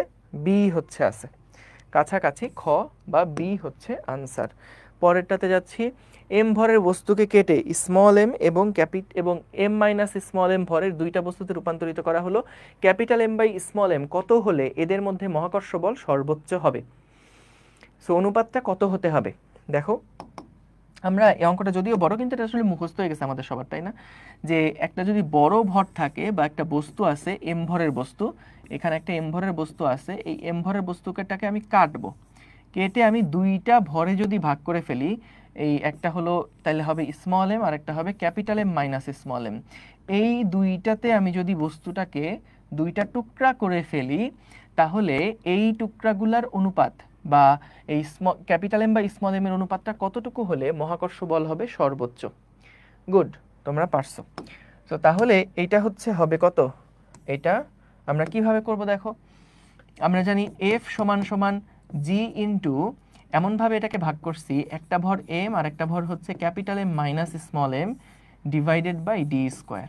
তাহলে এই সমীকরণটাকে যদি আমরা এম এর সাপেক্ষে ডিফারেন্সিয়েট করি, তাহলে দেখো ডিডি এম অফ এফ সমান সমান, আমরা এখান থেকে 1/d স্কোয়ার পার্টটা যেহেতু কনস্ট্যান্ট রাখছি, এটাকে আমরা আলাদা রাখতে পারি। তাহলে এখান থেকে কি আসে? এখান থেকে আসে হচ্ছে এম এর সাপেক্ষে ডিফারেন্সিয়েট করলে আছে জিও তো কমন চলে যায়, জিও তো কমনই থাকে, জিটাও কমনই থাকে। তাহলে এখান থেকে আসে হচ্ছে just capital M minus 2m, কি করছি আমরা এটাকে, এই যে জি বাই ডি মানে এই যে অংশটা আছে এটাকে আমরা স্মল এম এর সাপেক্ষে ডিফারেন্সিয়েট করছি। সো ডিফারেন্সিয়েট করার পরে যদি আমরা 0 বসাই, তাহলে তো ম্যাক্সিমা ভ্যালুটা পাই, বা সর্বোচ্চ মানের জন্য আমরা এখানে 0 বসাই, তাহলে এখান থেকে দেখা যাচ্ছে যে যদি এইটার ভ্যালু 0 হয়, অর্থাৎ ক্যাপিটাল এম মাইনাস 2m সমান সমান যদি 0 হয়, তাহলে কিন্তু আমরা সর্বোচ্চ একটা আকর্ষণ বল লাভ করব। তাহলে m সমান সমান কি হচ্ছে? 2 ইন্টু স্মল এম, m সমান সমান হচ্ছে 2 ইন্টু স্মল এম, তাহলে m বাই ক্যাপিটাল এম যেটা আমাদের কাছে জানতে চাই সেটা হচ্ছে 2। তাহলে এটা হচ্ছে কত? এটা হচ্ছে 2। ঠিক আছে, থ্যাংক ইউ। পরেরটা দেখো, ভূপৃষ্ঠ থেকে r/2 উচ্চতায় এবং একই গভীরতায় অভিকর্ষ ত্বরণের অনুপাত কত হবে নির্ণয় করো। করো তো দেখি, চট করে করো। ভূপৃষ্ঠ থেকে r/2 উচ্চতায় এবং একই গভীরতায় অভিকর্ষ ত্বরণের অনুপাত কত হবে নির্ণয় করো। ডি বলছো, ভেরি গুড। সো দেখো, আমরা এখান থেকে ভূপৃষ্ঠ থেকে r/2 উচ্চতায়, সো তার মানে আমরা তো জানি, দেখো যেহেতু এটা অনেক বেশি উচ্চতা, তাই আমরা যখন এই উচ্চতার জন্য হিসাব করব, মানে ভূপৃষ্ঠ থেকে উপরের জন্য হিসাব করব, ভূপৃষ্ঠ থেকে r/2 উচ্চতার জন্য যে জি প্রাইমের ভ্যালু পাবো, এই জি প্রাইমের ভ্যালু হচ্ছে আমাদের নিচে বসবে r প্লাস r/2 স্কোয়ার, উপরে বসবে r স্কোয়ার, এখানে বসবে শুধু জি। তাহলে এখান থেকে কি আসে? ভূপৃষ্ঠ থেকে এত উচ্চতা এবং একই গভীরতায় বলছে। আগে আমরা উচ্চতাটা বের করে ফেলছি এখান থেকে আসলে। তাহলে r স্কোয়ার ডিভাইডেড বাই যেটা হচ্ছে, এটা হলো 3/2r, অর্থাৎ 9r স্কোয়ার ডিভাইডেড বাই 4, এখান থেকে আসে এটার অনুপাত হচ্ছে 4/9g। এটা হলো ভূপৃষ্ঠ থেকে r/2 উচ্চতার জন্য। এবার আসো যদি আমরা হিসাব করি ভূপৃষ্ঠ থেকে r/2 গভীরতার জন্য কি হবে, ভূপৃষ্ঠ থেকে r/2 গভীরতার জন্য কি হবে। সো r/2 গভীরতার জন্য আমরা ফর্মুলা জানি, জি প্রাইম সমান সমান 1 মাইনাস r/2 বাই r, মানে এই d বাই r ছিল, এটা r/2 বাই r হয়ে গেল। তাহলে এটা কত আসে? এখান থেকে হাফ, তার মানে g/2, জি প্রাইম সমান সমান g/2। Very good. তাহলে আমরা এটা হচ্ছে আপ সাইডের, এটা হচ্ছে ডাউন সাইডের, তাহলে G up divided by G down, এটা সমান সমান হবে 4/9 ডিভাইডেড বাই হাফ। এই যে এটার সাথে জি ছিল কাটাকাটি হয়ে যাবে। তাহলে এখান থেকে কত আসে? 4 দুগুণে 8/9, 8/9 কোন অনুপাতে আছে? 8/9 আছে ডি নাম্বার অনুপাতে। ঠিক আছে, থ্যাংক ইউ সো মাচ। পরেরটাতে যাচ্ছি। সূর্য থেকে পৃথিবীর দূরত্ব যদি বর্তমান দূরত্বের অর্ধেক হয় তাহলে 1 বছরে সমান সমান কত দিন হবে? দেখো, সূর্য থেকে পৃথিবীর দূরত্ব যদি বর্তমান দূরত্বের অর্ধেক হয়, তার মানে ওই যে গড় ব্যাসার্ধটা যদি r থেকে r/2 হয়ে যায়, তাহলে 1 বছরে কত দিন হবে, অর্থাৎ পর্যায়কালের পরিবর্তনটা কত হবে, এইটাই আসলে মূলত বের করতে বলছে। সো তাহলে দেখো, আমরা এখান থেকে যদি এই ফর্মুলাতে যাই যে t² is proportional two r³, তার মানে t1² / t2² সমান সমান হচ্ছে r1³ divided by r2³, r1³ divided by r2³। তাহলে এখান থেকে দেখো যেটা বললো যে t2² এটা সমান সমান হচ্ছে r2 ডিভাইডেড বাই r1 এর উপরে কিউব ইনটু হচ্ছে গিয়ে t1²। তাহলে এটা কত আসে r2, আচ্ছা একটা কাজ করি, আমরা একটা ছোট্ট কাজ করি, এটাকে যদি রুট 2 করে ফেলি, মানে দুই পাশে যদি রুট দিয়ে দেই, তাহলে কিন্তু এখানে পাওয়ার হয়ে যায় 3/2, রাইট? তাহলে দূরত্বের যদি অর্ধেক হয়, সূর্য থেকে পৃথিবীর দূরত্ব যদি বর্তমান দূরত্বের অর্ধেক হয়, বর্তমান দূরত্ব হচ্ছে r2, তাহলে বর্তমান দূরত্বের অর্ধেক হলে দেখো এটা হলো r1/2 আর এটা r1, মানে বর্তমানের অর্ধেক ডিভাইডেড বাই বর্তমান, কাটাকাটি করলে কি থাকবে, শুধু হাফ থাকবে, have to the power 3/2 into t1। এখন একটুখানি খেয়াল করো, এই যে হাফ ইন্টু 3/2 এই কথাটার মানে কি? এই কথাটার মানে হচ্ছে হাফ 3টা গুণ আকারে আছে এবং এই পুরাটার সাথে এটা আবার রুট আকারে আছে। কারণ দেখো 3/2 মানে 3/2 কে কিভাবে লেখা যায়, 3/2 কে লেখা যায় have to the power cube into half. তো হাফ মানে কি, রুট না? হাফ মানে কি, রুট ইন্টু 365। তাহলে এখান থেকে হাফ কিউব মানে কত, হাফ কিউব মানে হচ্ছে 1/8 root over into t1। So root 8 কে ভাঙলে কি হবে, 2√2 হবে, তাহলে 1 ডিভাইডেড বাই 2√2 ইন্টু 365। এইটা যদি হিসাব করো, দেখো এটা হিসাব করতে একটু প্যারা খাইতে পারো, মনে হতে পারে ভাই 2 সমান কত লিখবো, √2 সমান লিখে ফেলবা 1.414। তাহলে 2 ইন্টু 1.414 মানে কত হবে, 2 ইন্টু 828। যদি আমরা 2√2 হিসাব করি, তাহলে 365কে প্রায় 3 দিয়ে ভাগ দাও, যেহেতু 2.852, 828, তাহলে এটাকে যদি 3 দিয়ে ভাগ দাও, তাহলে দেখো 365 আছে, এটার মান এই 129-এর কাছাকাছি কিছু একটা পাবা। ঠিক আছে, ঠিক আছে, ডান। পরের প্রশ্নে যাচ্ছি। দেখো, আর ব্যাসার্ধের পৃথিবীর পৃষ্ঠে অভিকর্ষজ বিভব ভি হলে পৃষ্ঠ হতে আর উচ্চতায়, পৃষ্ঠ হতে আবার আর উচ্চতায় বিভবের মান কত হবে? পৃষ্ঠ থেকে আর উচ্চতায় বিভবের মান কত হবে বলো তো? আর ব্যাসার্ধের পৃথিবীর পৃষ্ঠে অভিকর্ষজ বিভব ভি, গুড। সবার আগে সন্তোষ রয় পারছে, কিশোর কুমার হয় নাই ভাইয়া, হয় নাই, দেখো একটু পেঁচাই ফেলছো তুমি। আচ্ছা যাই হোক, দেখো আমরা করি। তো বললো আর ব্যাসার্ধের পৃথিবীর পৃষ্ঠে, আর ব্যাসার্ধের পৃথিবীর পৃষ্ঠে, এই যে এটা হলো আর ব্যাসার্ধ, এর পৃথিবীর পৃষ্ঠে অভিকর্ষজ বিভব হচ্ছে ভি। সো এই পৃথিবীর পৃষ্ঠে ভাইয়া অভিকর্ষজ বিভব হচ্ছে গিয়ে ভি। এখন বললো পৃষ্ঠ হতে আর উচ্চতা, তার মানে কি, পৃষ্ঠ হতে আর উচ্চতা, পৃষ্ঠ হতে আর উচ্চতা মানে এতটুকু, এই পয়েন্টে বিভবের মান কত বের করতে বলেছে, এই পয়েন্টে বিভবের মানটা বের করতে হবে। তাহলে দেখো পৃষ্ঠে যে বিভব ভি, এই ভি সমান আমরা কি লিখতে পারি, minus G into capital M divided by R, এবং আমাদের যে ভি প্রাইম, এই ভি প্রাইম সমান কি লেখা যাবে, minus G into capital M divided by এই টোটাল দূরত্ব কত বলো তো, 2r। তাহলে দেখো ভি প্রাইম সমান সমান লিখতে পারি minus G into capital M divided by R, এইটা হচ্ছে minus G M by R আলাদা রাখলাম, ইন্টু হাফ। কেন আলাদা রাখলাম, কারণ minus G M by R মানে হচ্ছে সারফেসের যে ভিটা সেটা, তাহলে ভি ইন্টু হাফ, ঠিক আছে, ভি ইন্টু হাফ, অর্থাৎ সারফেসের যে বিভব ছিল সেই বিভবের অর্ধেক হবে বি নাম্বারটা, বুঝছো? Thank you. যাক, এই তো পারতেছো তো, তোমরা পারোই তো, আসলেই পারো, বুঝছো? তো এটার জন্য জাস্ট একটু এখনকার সময়টা নষ্ট করো না, যা হয়ে গেছে হয়ে গেছে ভাই, তুমি আগের সময় এখন কান্নাকাটি করলেও ফেরত পাবা না, কিন্তু এখন যতটুকু হাতে সময় আছে একটা হাইয়েস্ট এফোর্ট দিয়েই দেখো না কি হয়। তুমি অলরেডি তোমার 95%-এর বেশি সিলেবাস তোমার ডান, কাভার্ড। এখন খালি প্র্যাকটিস করতে হবে, যা পারি সেগুলো যেন কম সময়ে পারি, যা পারি সেগুলো যেন মাথায় মনে থাকে। জাস্ট এই দুইটা জিনিস সামনের 40টা দিনে তোমাকে টার্গেট নিতে হবে, বুঝছো? ঠিক আছে, দেখো একজন বলছো যে ভাইয়া পৃষ্ঠ হতে আর উচ্চতায় বিভবের মান কত। দেখো আমাদের পৃষ্ঠ হতে আর উচ্চতায় যে বিভব সেটাকে আমি ভি প্রাইম ধরলাম, কারণ এটা তো সারফেসেরটা না, তাই অন্য একটা ভি ধরলাম। আর ভূপৃষ্ঠের যে বিভব এটাকে আমি ভিএস বললাম, যাও সারফেসের বিভবটাকে আলাদা করে নামকরণ করলাম ভিএস দিয়ে। সো দেখো সারফেসের যে বিভব সেটা হচ্ছে minus G capital M divided by R. তাহলে বলছে ভূপৃষ্ঠ থেকে আর উচ্চতায় বিভব বের করো। তাহলে বলতো এটা কেন্দ্র থেকে কত দূরত্ব, আর প্লাস আর, 2r দূরত্ব। তাহলে টোটাল সূত্রের মধ্যে কি হবে, ভি প্রাইম সমান সমান minus G into capital M divided by দূরত্ব। সো দূরত্ব হচ্ছে টুয়াইজ আর।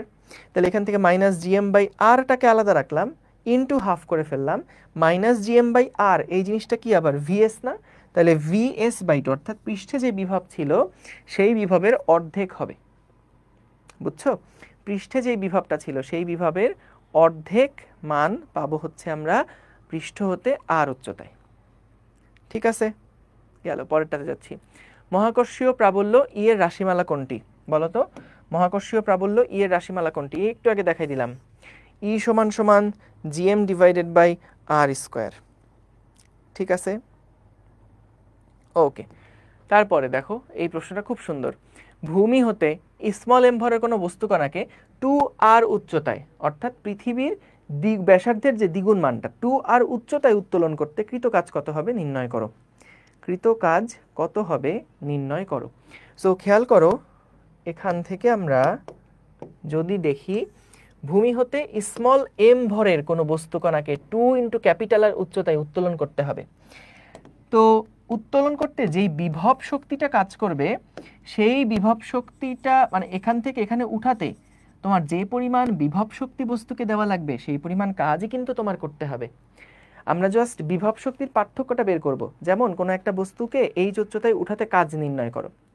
সো এই উচ্চতায় উঠালে তার বিভব শক্তি কত, mgh, তাহলে আমাদের কৃত কাজের পরিমাণও mgh। ঠিক একইভাবে আমাদেরকে বলছে ভূপৃষ্ঠ থেকে 2r উচ্চতায় উঠাতে কত কাজ করতে হবে।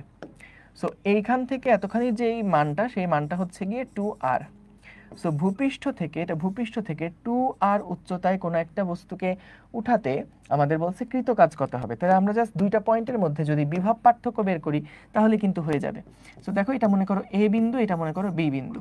সো এ বিন্দুর যে বিভব সেই বিভবটা কত, minus G into capital M divided by কত হবে 3r হবে, কিন্তু কারণ দূরত্ব তো সেন্টার থেকে হিসাব করি আমরা, তাই না?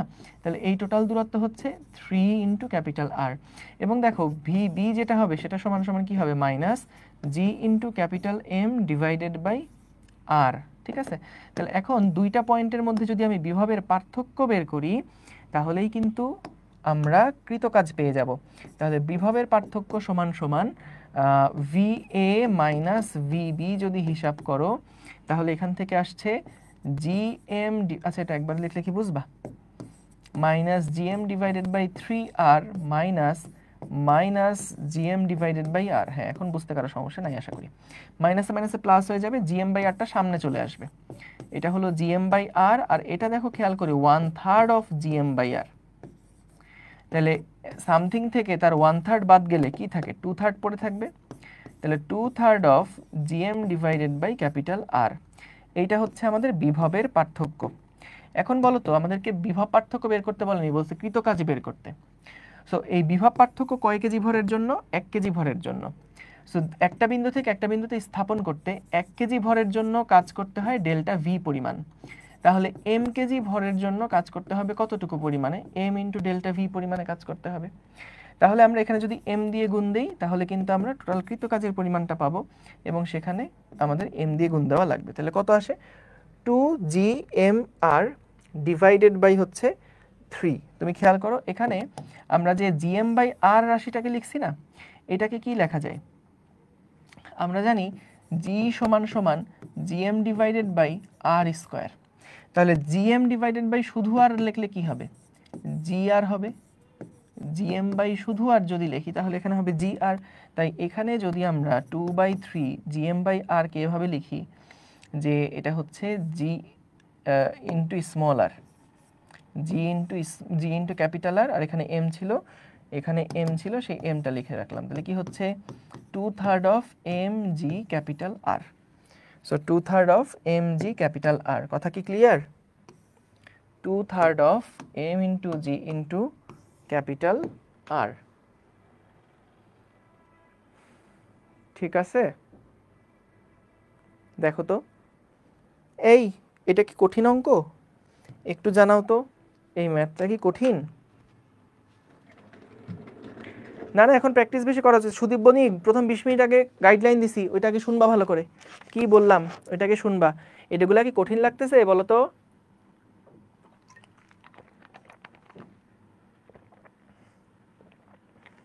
গুড।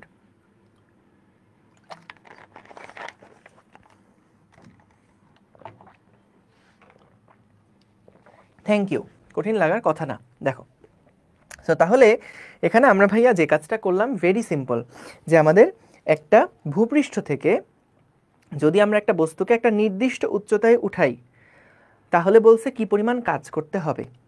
সো কি পরিমাণ কাজ করতে হবে, আমরা জানি বস্তুর মধ্যে বিভব শক্তির পার্থক্য যা হবে, অর্থাৎ একটা বস্তুকে এক জায়গা থেকে আরেকটা জায়গায় নিলে ওর মধ্যে বিভব শক্তি কিছুটা জমা হবে না। এই যে বিভব শক্তিটা জমা হলো, কেন জমা হলো? কারণ আমি ওর মধ্যে একটা কাজ করছি। সো বিভব শক্তির পরিবর্তন সমান সমান কৃতকাজ। সো আমরা এখান থেকে কিন্তু তার বিভব শক্তির পরিবর্তনটা যদি বের করি তাহলে কৃতকাজের মানটা বের করে ফেলতে পারবো। সো বিভব শক্তি বের করলাম, পার্থক্যটা বের করলাম, কিন্তু এটা তো 1 কেজি ভরের জন্য কাজ। যদি আমরা এম কেজি ভরের জন্য কাজ বের করতে চাই তাহলে জাস্ট স্মল এম দিয়ে একটা গুণ করে দিতে হবে। বুঝছো?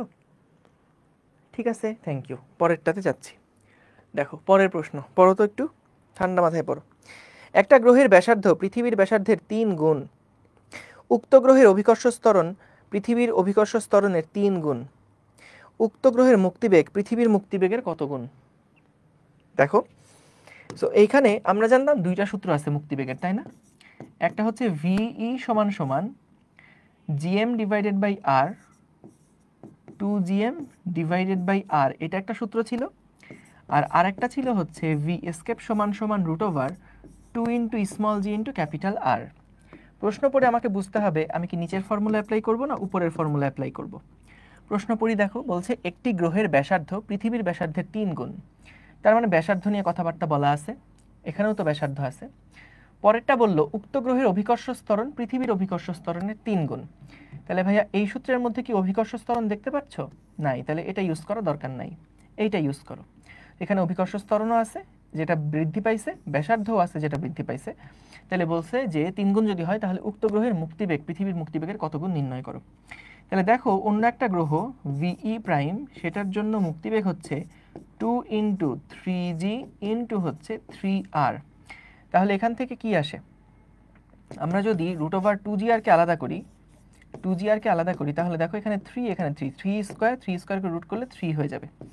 তাহলে আসলে এসকেপ ভেলোসিটি যেটা সেটা কিন্তু 3 গুণ হয়ে যাবে, পৃথিবীর যে মুক্তিবেগ সেই মুক্তিবেগের 3 গুণ কিন্তু হয়ে যাবে, 3 গুণ হয়ে যাবে।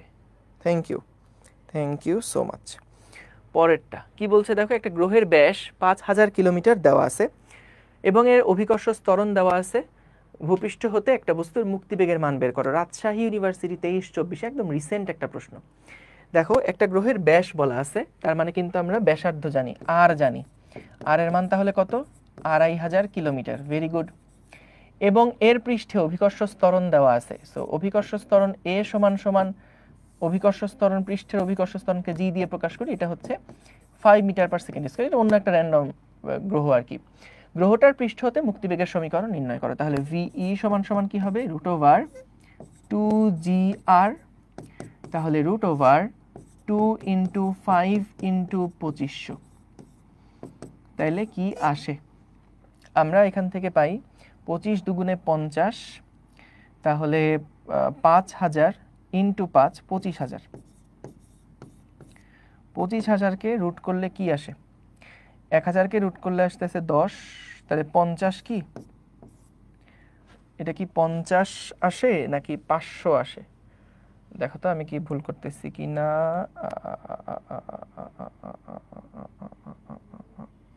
এই দুইটা গুণ করলে কত আসে? রুট 25,000-কে রুট করলে আসতেছে হচ্ছে 5,000 আসে। তো এটা কত কিলোমিটার দেওয়া আছে? হাই হাই, ছি ছি ছি ছি ছি ছি ছি ছি ছি ছি, ক্যালকুলেশন ভুল করেছি। দেখো, সো এখানে আর এর মানটা কত? জি এর মান 5 বলা আছে, আর এর মান 5,000 কিলোমিটার। তাহলে 2,500 কিলোমিটার মানে কত? 2,500 ইন্টু 10⁻³ তাহলে এখান থেকে কি আসে? রুট ওভার, এখানে একটা 5 দুগুণে 10 হয়ে এখানে আসছে হলো 2500, এখানে আসবে 10⁻⁴। ঠিক আছে, 10⁻⁴।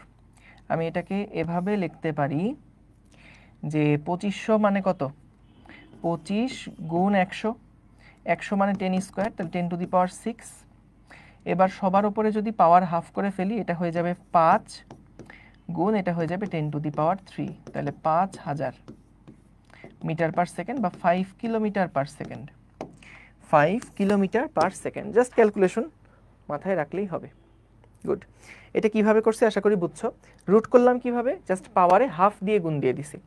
পাওয়ার যদি হাফ দাও, ঠিক আছে, পাওয়ার হাফ দিলেই কিন্তু এটা রুট, তাই না? যে তোমার এখানে 10⁻⁴ আছে, 10⁻⁶ আছে, কিভাবে আমি 3 লিখলাম?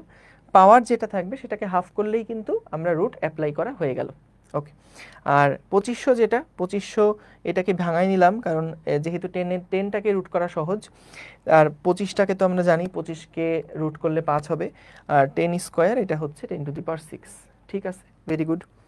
চলো পরেরটাতে যাই। কি বলছে দেখো, সমান ভরের দুটি উপগ্রহের ব্যাসার্ধ যথাক্রমে r এবং 4r হলে উপগ্রহ দুইটার পর্যায়কালের অনুপাত কত বের করতে বলছে। তাহলে ভাইয়া পর্যায়কালের অনুপাত কি হবে? আমরা জানি t1² ডিভাইডেড বাই t2² সমান সমান হচ্ছে r1³ ডিভাইডেড বাই r2³। তাহলে r1 বাই r2 মানে হচ্ছে 1/4⁻³। তো আমরা যদি t1 ডিভাইডেড বাই t2 করি তাহলে এখানে আসবে 1/4⁻³ ডিভাইডেড বাই 2। তাহলে এখান থেকে হিসাব করলে কি আসে? দেখো, হাফ মানে হচ্ছে রুট করা, রুট করলে 1/2 আসবে, 1/2 এর উপরে পাওয়ার থেকে যাবে কিউব, তার মানে কত? 1/8 আছে এটা? হ্যাঁ আছে, তাহলে বি হচ্ছে এটার আনসার। ভাইয়া এই ক্যালকুলেশনগুলো কিন্তু প্র্যাকটিস করতে হবে, এই ক্যালকুলেশনগুলো প্র্যাকটিস করতে হবে। ওকে, তারপরে পরেরটায় যাচ্ছি। দেখো, এই অধ্যায়ের আপাতত এটা লাস্ট প্র্যাকটিস। দেখো, এখানে বলল পৃথিবীর ব্যাসার্ধ হঠাৎ অর্ধেক হয়ে গেলে দিনের সময়কাল কত হবে? এই প্রশ্নটা আসলে নিউটনিয়ান মেকানিক্সের একটা ছোট্ট প্রশ্ন, কৌণিক ভরবেগের সংরক্ষণশীলতা থেকে। যে কৌণিক ভরবেগ সংরক্ষিত থাকায় আমরা লিখি, দেখো, কৌণিক ভরবেগ সংরক্ষিত থাকায় এল ইনিশিয়াল সমান সমান হচ্ছে এল ফাইনাল। তার মানে কি আই ইনিশিয়াল ওমেগা ইনিশিয়াল সমান সমান আই ফাইনাল ওমেগা ফাইনাল। এখন দেখো, ব্যাসার্ধ যদি হঠাৎ অর্ধেক হয়ে যায়, ব্যাসার্ধ হঠাৎ অর্ধেক হয়ে যায়, তাহলে বলো তো I1, এখানে তো ওমেগা 1কে কি লেখা যায়? 2π/T1 লেখা যায়, টি ইনিশিয়াল লেখা যায়, সমান সমান IF। খেয়াল করো, যদি পৃথিবীর ব্যাসার্ধটা অর্ধেক হয়ে যায়, এই অক্ষের সাপেক্ষে পৃথিবী আগে ঘুরছিল, তার জড়তার ভ্রামক হচ্ছে 2/5mr²। যদি এই ব্যাসার্ধ আগে যা ছিল তারও যদি ব্যাসার্ধ অর্ধেক হয়ে যায়, তাহলে কি হবে? আর এর মান অর্ধেক হয়ে গেলে সামনে একটা 1/4 আসবে না, অর্থাৎ জড়তার ভ্রামক 1/4 হয়ে যাবে না। আই ফাইনাল সমান সমান হবে 1/4 of I initial into 2π divided by T final. আমরা জানি টি ইনিশিয়াল মানে 24 ঘন্টা, 2π কাটাকাটি হয়ে গেল, আই ইনিশিয়াল কাটাকাটি হয়ে গেল, তাহলে টি ফাইনাল সমান সমান আসতেছে টি ইনিশিয়াল বাই 4। টি ইনিশিয়াল বা পর্যায়কাল কত? পৃথিবীর আহ্নিক গতিতে পর্যায়কাল কত? 24 ঘন্টা ডিভাইডেড বাই 4, 4 6 24, তার মানে এখন দিনের সময়কাল হবে মাত্র 6 ঘন্টা। দিনের সময়কাল হবে কত? এখন 6 ঘন্টা হবে। দেখো পারছো, এটা মনে পড়ছে? বলো তো। হঠাৎ মানে রুদ্ধতাপীয়, দুষ্টামি করে না। হঠাৎ মানে রুদ্ধতাপীয়, মহাকর্ষের মধ্যে রুদ্ধতাপীয় সমীকরণ নিয়ে আসছে। ওকে, আমরা এই অধ্যায়ে রিভিশন শেষ। এবার চলো পরের অধ্যায়ে যাই। পরের অধ্যায়ে যাই। তোমরা রোজা রমজান মাসে একটু পর পর পানি খাবা।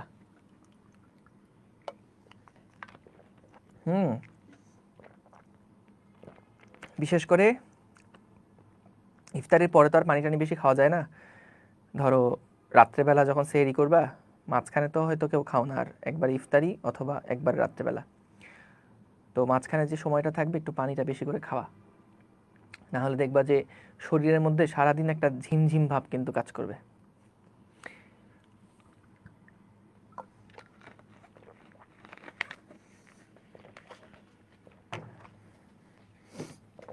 ওকে, চলো পরেরটা শুরু করি।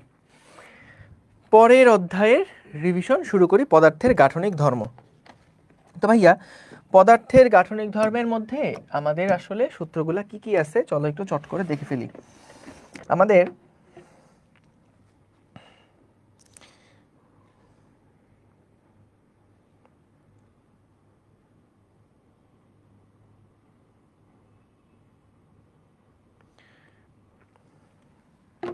ওকে, সো পদার্থের গাঠনিক ধর্ম। দেখো এই অধ্যায়ে আমাদের মূলত ওই যে বিকৃতি নিয়ে প্রথমে আলাপ হয়। বিকৃতি আমরা দেখছিলাম 3 প্রকারের ছিল: দৈর্ঘ্য বিকৃতি, কৃন্তন বা আকৃতি, ব্যবর্তন, মোচর বিকৃতি। এই 4টা নাম কিন্তু একটাই, এক ধরনের বিকৃতিকে নির্দেশ করে। আর আরেকটা হচ্ছে আয়তন বিকৃতি। আয়তন বিকৃতি। তো বিকৃতি কি ছিল? দৈর্ঘ্য বিকৃতি মানে উপরে হচ্ছে পরিবর্তন বাই আদি, মনে রাখবো, পরিবর্তন ডিভাইডেড বাই আদি, এটা ছিল মোটা দাগে বিকৃতির ফর্মুলা। যেমন দৈর্ঘ্যের ক্ষেত্রে যদি আমরা উদাহরণ দেই, দৈর্ঘ্য বিকৃতি কি ছিল?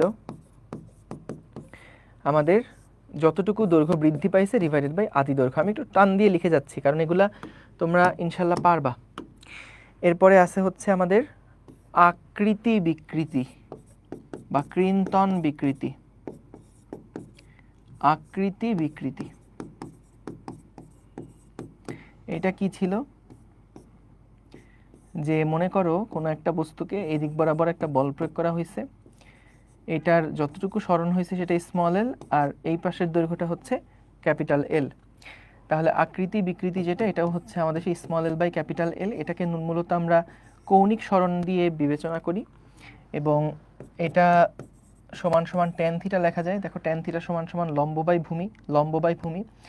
এবং এই ট্যান থিটা কিন্তু যদি খুব ক্ষুদ্র হয় তাহলে এটা সমান সমান আমরা থিটা লিখতে পারবো, যেখানে থিটাটাকে আমরা রেডিয়ান এককে প্রকাশ করব। এটা গেল আকৃতি বিকৃতি। এবং আমাদের আয়তন বিকৃতি কোনটা ছিল? আয়তন বিকৃতি ছিল হচ্ছে যতটুকু আয়তনের পরিবর্তন ডিভাইডেড বাই আদি আয়তন। ঠিক আছে? তাহলে এই 3টা যে ফর্মুলা, এগুলা হচ্ছে বিকৃতির সূত্র। এগুলা হচ্ছে বিকৃতির সূত্র। পীড়নের সূত্র ভাইয়া প্রত্যেকটার জন্যই একই রকম। পীড়ন হচ্ছে কি? ইন্টারনাল ফোর্স পার এরিয়া, যে রিস্টোরিং ফোর্সটা পায় সেটা ডিভাইডেড বাই এরিয়া, এটা হচ্ছে পীড়ন ছিল। এরপরে আসো আমরা যদি হুকের সূত্রের মধ্যে যাই। আচ্ছা, পীড়নও কিন্তু 3 প্রকার নিয়ে আলোচনা হয়। একটা হচ্ছে দৈর্ঘ্য পীড়ন বা অনুদৈর্ঘ্য পীড়ন, একই কথা।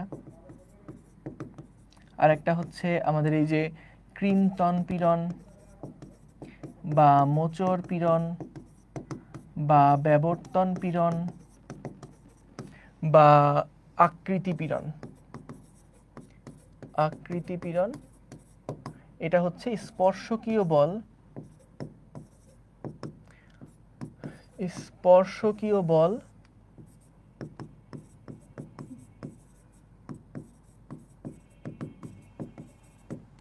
ডিভাইডেড বাই ক্ষেত্রফল। অর্থাৎ এই দিকে যখন বল প্রয়োগ করছো, দেখো স্পর্শক বরাবর কিন্তু বলটা প্রযুক্ত হচ্ছে। সো এটা ছিল হচ্ছে আমাদের সেই স্পর্শকীয় বলটা ডিভাইডেড বাই ক্ষেত্রফল। দৈর্ঘ্য পীড়ন কোনটা? যে এই যে একটা তারের উপরে তুমি যখন একটা টান দিয়েছো, দৈর্ঘ্যর ওই বস্তুর উপরে যখন একটা টান দিয়েছো, তখন দৈর্ঘ্য যতটুকু বৃদ্ধি পেল, এই দৈর্ঘ্য বৃদ্ধি ডিভাইডেড বাই আদি দৈর্ঘ্য, এটা ছিল বিকৃতি। আর যে পরিমাণ বল প্রয়োগ করলা পার ক্ষেত্রফলে, সেটা হচ্ছে আমাদের দৈর্ঘ্য পীড়ন। আর আয়তন পীড়ন যেটা, আয়তন পীড়ন যেটা, এইটা হচ্ছে যে ধরো কোনো একটা বাবল আছে বা কোনো একটা বল আছে, এটাকে আমরা ধরে সংকুচিত করে ফেললাম, তাহলে এটার যে বিকৃতিটা হবে, বিকৃতি হচ্ছে যে small V by capital V, বা আয়তনের পরিবর্তন বাই টোটাল আয়তন, আদি আয়তন। আর আয়তন পীড়ন হচ্ছে এখানে যে আমাদের F divided by A. So এটাকে আমরা কিন্তু, যেহেতু আয়তন চারিদিক থেকে বলটা কাজ করার কারণে আয়তন সংকুচিত হচ্ছে, এটাকে আমরা কিন্তু চাপ দিয়েও প্রকাশ করতে পারি। এবার আসো হুকের সূত্র। হুকের সূত্রে কি ছিল? হুকের সূত্র হচ্ছে পীড়ন ইজ প্রপোর্শনাল টু বিকৃতি, পীড়ন ইজ প্রপোর্শনাল টু বিকৃতি, F by A is proportional to small L by capital L. তো দৈর্ঘ্য পীড়নের বেলায় আমরা এই সমানুপাতিকটাকে সরানোর জন্য সমান সমান দিই small L by capital L. এই দৈর্ঘ্য পীড়নের মানে দৈর্ঘ্যর যে স্থিতিস্থাপক গুণাঙ্ক, এটাকেই কিন্তু আমরা ইয়ংয়ের গুণাঙ্ক বলি। সবাইকে কিন্তু ইয়ংয়ের গুণাঙ্ক বলে না, তোমরা জানো এটা। ইয়ংয়ের গুণাঙ্ক কোনটা? ইয়ংয়ের গুণাঙ্ক হচ্ছে শুধুমাত্র, ইয়ংয়ের গুণাঙ্কটা হচ্ছে শুধুমাত্র আমাদের দৈর্ঘ্য বিকৃতি ঘটলে যেই পীড়নটা ঘটে, দেখো এটা হলো দৈর্ঘ্য পীড়ন, এটা হচ্ছে দৈর্ঘ্য বিকৃতি, তখন যে স্থিতিস্থাপক গুণাঙ্কটা আমরা সমান সমান চিহ্ন বসানোর পরে পাই, সেই স্থিতিস্থাপক গুণাঙ্কটাকে আমরা নাম দিই ইয়ংয়ের গুণাঙ্ক। খেয়াল করো, এটা কিন্তু একপাশে থাকতে হবে দৈর্ঘ্য পীড়ন, একপাশে থাকতে হবে দৈর্ঘ্য বিকৃতি, তখন এখানে যে গুণাঙ্কটা, এটাকে আমরা ইয়ংয়ের গুণাঙ্ক বলবো বা দৈর্ঘ্য প্রসারণ গুণাঙ্ক বলবো, সরি জাস্ট আমাদের দৈর্ঘ্য স্থিতিস্থাপক গুণাঙ্ক বলবো। কিন্তু যদি এইটা আয়তন পীড়ন হয়, এটা যদি আয়তন বিকৃতি হয়, তাহলে কিন্তু এটা ইয়ংয়ের গুণাঙ্ক হবে না। ঠিক আছে? একই কথা আমরা যদি আমাদের ক্রিন্তনের ক্ষেত্রে দেখতে চাই, ক্রিন্তন পীড়নের ক্ষেত্রে দেখতে চাই, হুকের সূত্র যদি অ্যাপ্লাই করি, তাহলে কি আসে? স্পর্শকীয় বল পার এরিয়া সমান সমান ইটা ইন্টু আমাদের small L by capital L. আর আয়তন পীড়নে এটাকে আমরা কি বলি? এটাকে আমরা বলি দৃঢ়তার গুণাঙ্ক বা কাঠিন্যের গুণাঙ্ক। দৃঢ়তার গুণাঙ্ক বা কাঠিন্যের গুণাঙ্ক মনে আছে আশা করি সবার। এবং আমাদের হচ্ছে ক্রিন্তন পীড়ন তো গেল, ক্রিন্তন পীড়ন গেল, আর আছে আয়তন পীড়ন। আয়তন পীড়ন, সো দেখো আয়তন পীড়নে আমরা এফ বাই এ সমান সমান হচ্ছে, এফ বাই এ সমান সমান হচ্ছে আয়তন পীড়নের ক্ষেত্রে আমাদের ওই যে বাল্ক মডুলাস ইনটু আয়তন পরিবর্তন ডিভাইডেড বাই আদি আয়তন বসবে। এইটাকে আমরা বলি বাল্ক মডুলাস বা আয়তন গুণাঙ্ক, বাল্ক মডুলাস বা আয়তন গুণাঙ্ক মনে আছে আশা করি, আয়তন গুণাঙ্ক। এবং এই আয়তন গুণাঙ্কের অপোজিট রাশিকে কি বলে বলো তো? Compressibility 1/b। Compressibility 1/b। বলো তো পূর্ণ দৃঢ় বস্তুর আয়তন গুণাঙ্ক কত? পূর্ণ দৃঢ় বস্তু, পূর্ণ দৃঢ় বস্তুর আয়তন গুণাঙ্ক কত হবে বলো তো ভাইয়া? পূর্ণ দৃঢ় বস্তু, তার কি কোনো বিকৃতি হবে? তার কোনো বিকৃতি হবে না। তাহলে পূর্ণ দৃঢ় বস্তুর যদি বিকৃতি হয় শূন্য, এই যে এটা তো বিকৃতি, যদি বিকৃতি হয় শূন্য, তাহলে পীড়ন বাই শূন্য, তার মানে কি অসীম না? তাহলে তার কম্প্রেসিবিলিটি কত? সি এর মান কত? শূন্য, তাই না? শূন্য। সো তাহলে দৃঢ় বস্তু, পূর্ণ দৃঢ় বস্তু যেগুলা, এদেরকে চাপ দিলেও কিন্তু এরা কোনো রকম বিকৃত হয় না। তাহলে বিকৃতির পরিমাণ শূন্য, তাহলে পীড়ন বাই শূন্য মানে কি হবে? সামথিং বাই শূন্য মানে কি? অসীম। তাহলে বি এর মান বা বাল্ক মডুলাস হবে অসীম। সি সমান সমান 1 বাই অসীম মানে কত? 0 না। তাহলে কম্প্রেসিবিলিটি হচ্ছে গিয়ে শূন্য। কার জন্য? পূর্ণ দৃঢ় বস্তুর জন্য। আর বলতো পূর্ণ নমনীয় বস্তু বা পূর্ণ প্লাস্টিক বস্তুর জন্য কি হয়? পূর্ণ প্লাস্টিক বস্তুর জন্য এই আয়তন পীড়নের মান কি হয় মনে আছে? পূর্ণ প্লাস্টিক বস্তুতে কি শূন্য থাকে? পূর্ণ প্লাস্টিক বস্তু কাদেরকে বলি? যাদেরকে আমরা সংকুচিত করার পরে ছেড়ে দিলে তারা ওই অবস্থাতেই থাকে, অর্থাৎ তাদের কোনো পীড়ন কাজ করে না। তারা যে আবার আগের জায়গায় ফেরত আসবে তার জন্য যে ইন্টারনালি একটা পীড়ন সৃষ্টি করবে, এটা করে না। পীড়নের মান হয় শূন্য। তাহলে দেখো, যার পীড়ন শূন্য তার কিন্তু বিও কি শূন্য হবে, এবং যার বি শূন্য তার কিন্তু কম্প্রেসিবিলিটি অসীম, অর্থাৎ তাকে ইচ্ছা মতো কম্প্রেস করা যাবে। ডান, ঠিক আছে। তাহলে এগুলা থেকে অবজেক্টিভ আসে, একটু খেয়াল রেখো। এবার আসো, যার স্থিতিস্থাপক গুণাঙ্ক বেশি, মনে রাখবা, যার স্থিতিস্থাপক গুণাঙ্ক বেশি তার কিন্তু, যার স্থিতিস্থাপক গুণাঙ্ক বেশি তার কিন্তু স্থিতিস্থাপকতা বেশি। তার মানে কি, যার ওয়াই এর মান বেশি, ওয়াই এর মান যার বেশি তার স্থিতিস্থাপকতা বেশি। যে বস্তু বাধা দেয় বেশি, যে বস্তু বিকৃত হতে বাধা দেয় বেশি তারও কিন্তু স্থিতিস্থাপকতা বেশি। যে বস্তু বিকৃত হবার পর বাহ্যিক বলের অপসারণে, বাহ্যিক বলের অপসারণে দ্রুত ফেরত আসে, বাহ্যিক বল অপসারণ করছি, দ্রুত আগের জায়গায় ফেরত আসছে। তাহলে দেখো, এই তিনটারই কিন্তু স্থিতিস্থাপকতা বেশি। ওই রাবার আর ইস্পাত, কার স্থিতিস্থাপকতা বেশি? সো স্থিতিস্থাপকতা বেশি কাদের? যাদের ওয়াই এর মান বেশি, যে বস্তু বিকৃত হতে বাধা দেয় বেশি, এবং যে বস্তু বিকৃত হওয়ার পর বাহ্যিক বলের অপসারণে দ্রুত ফেরত আসে। রাবার কিন্তু ইস্পাতের তুলনায় অনেক স্লো। সো একটা ইস্পাতকে বিকৃত করলে দ্রুত ফেরত আসে, রাবারকে বিকৃত করতে ওটা ফেরত আসতে কিন্তু টাইম লাগে। আচ্ছা, ভালো কথা। তাহলে দেখো, আমরা এখান থেকে চলো, এটা তো দেখলাম। এখন আসো, আর একটা জিনিস আছে, হলো পয়সনের অনুপাত। পয়সনের অনুপাত কি ছিল মনে আছে কারো? পয়সনের অনুপাত, এটাকে আমরা সিগমা দিয়ে প্রকাশ করতাম। এটা ছিল পার্শ্ব বিকৃতি বাই দৈর্ঘ্য বিকৃতি। So minus delta D by D delta L by capital L, এটা ছিল হচ্ছে আমাদের কি সিগমা বা পয়সনের অনুপাত। ঠিক আছে, এটা উপরে পার্শ্ব বিকৃতি, নিচে হচ্ছে দৈর্ঘ্য বিকৃতি। এটার মান কত হয়ে থাকে? -1 এর সমান বা তার থেকে বড় হয়, এবং 0.5 এর সমান বা তার থেকে বড় হয়। তো যে টাইপের পদার্থগুলা দেখা যায় দৈর্ঘ্য বৃদ্ধি করলে, এটা মনে করো আদি দৈর্ঘ্য ছিল, আমরা কি করলাম, এর দৈর্ঘ্যটা বৃদ্ধি করলাম। সো বৃদ্ধি করলে দেখা যাবে যে এটা সাইড থেকে একটু ছোট হয়ে গেল না? যদি এটাকে টেনে লম্বা করি তাহলে সাইড থেকে কি হয়ে যাবে, এটা একটু চেপে আসবে না? সো তাহলে এই ধরনের যে পদার্থগুলো আছে, যার একটা পজিটিভ হলে আর একটা নেগেটিভ হয়, কারণ দেখো পার্শ্ব বিকৃতি কিন্তু কমে গেছে তাই এটা নেগেটিভ, দৈর্ঘ্য বেড়ে গেছে তাই এটা পজিটিভ। সো যে সমস্ত পদার্থগুলোর একটা পজিটিভ একটা নেগেটিভ, এগুলার জন্য কিন্তু পয়সনের অনুপাত 0 থেকে 0.5 এর পর্যন্ত হয়ে থাকে। আর যেগুলা অক্সেটিক ম্যাটেরিয়াল আছে, যেগুলা দৈর্ঘ্য বাড়লে প্রস্থও বাড়ে, দৈর্ঘ্য কমলে প্রস্থও কমে, সেগুলোর জন্য কিন্তু পয়সনের অনুপাতটা -1 থেকে 0-র মধ্যে হয়ে থাকে। সো টোটাল রেঞ্জ হচ্ছে -1 থেকে 0.5 পর্যন্ত। এগুলো সব কিন্তু আমরা আগে শিখছি। এবার আসো, শক্তির ফর্মুলা কি ছিল জানো? স্থিতিস্থাপক শক্তির ফর্মুলা। তো আমাদের স্থিতিস্থাপক শক্তি, এটা সমান সমান হচ্ছে কত বলতো? ½ এটা সমান সমান কত?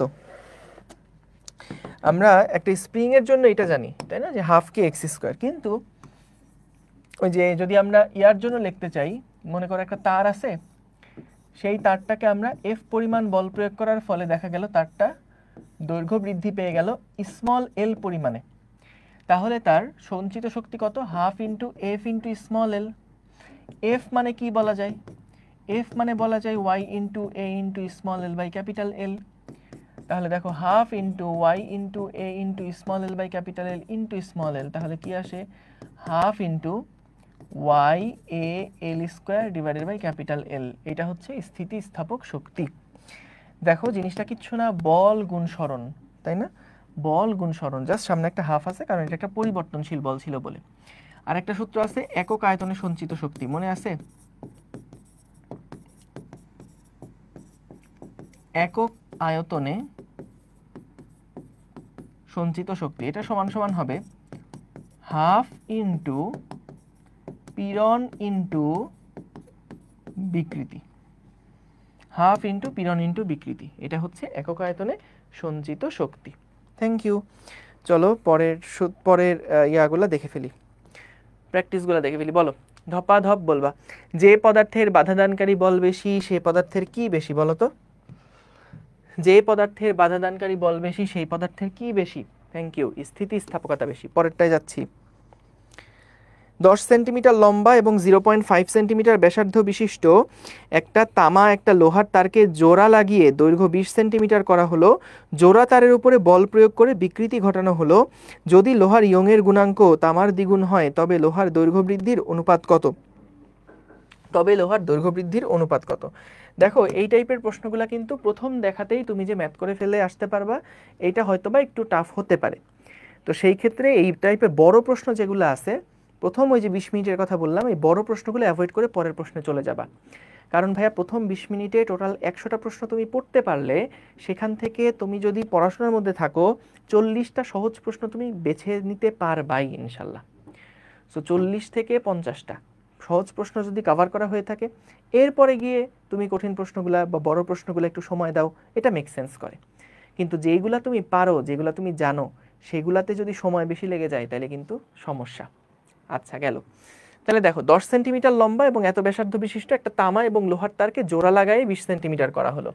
তামার তার এবং একটা লোহার তার, তাহলে একটার ইয়ংয়ের উপাদান যেহেতু আলাদা, তাহলে ইয়ংয়ের গুণাঙ্ক দুইটাও কিন্তু কি হবে?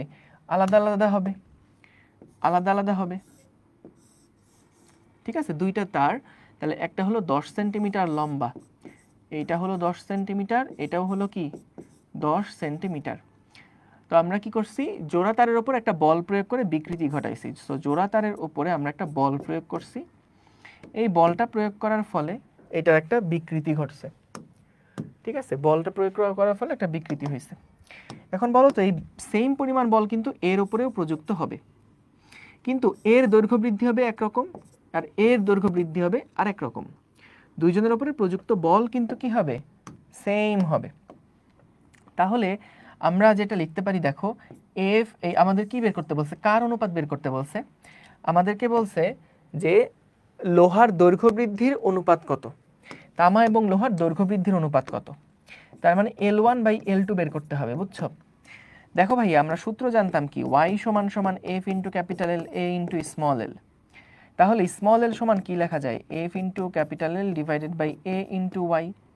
তাহলে স্মল l সমান সমান যদি এইটা হয়, তাহলে দেখো আমরা লিখতে পারি এভাবে, f1 divided by f2 into l1 divided by l2 into a2 by a1 into y2 by y1। ভাই এটা কি লিখলাম? এটা কি বুঝছো?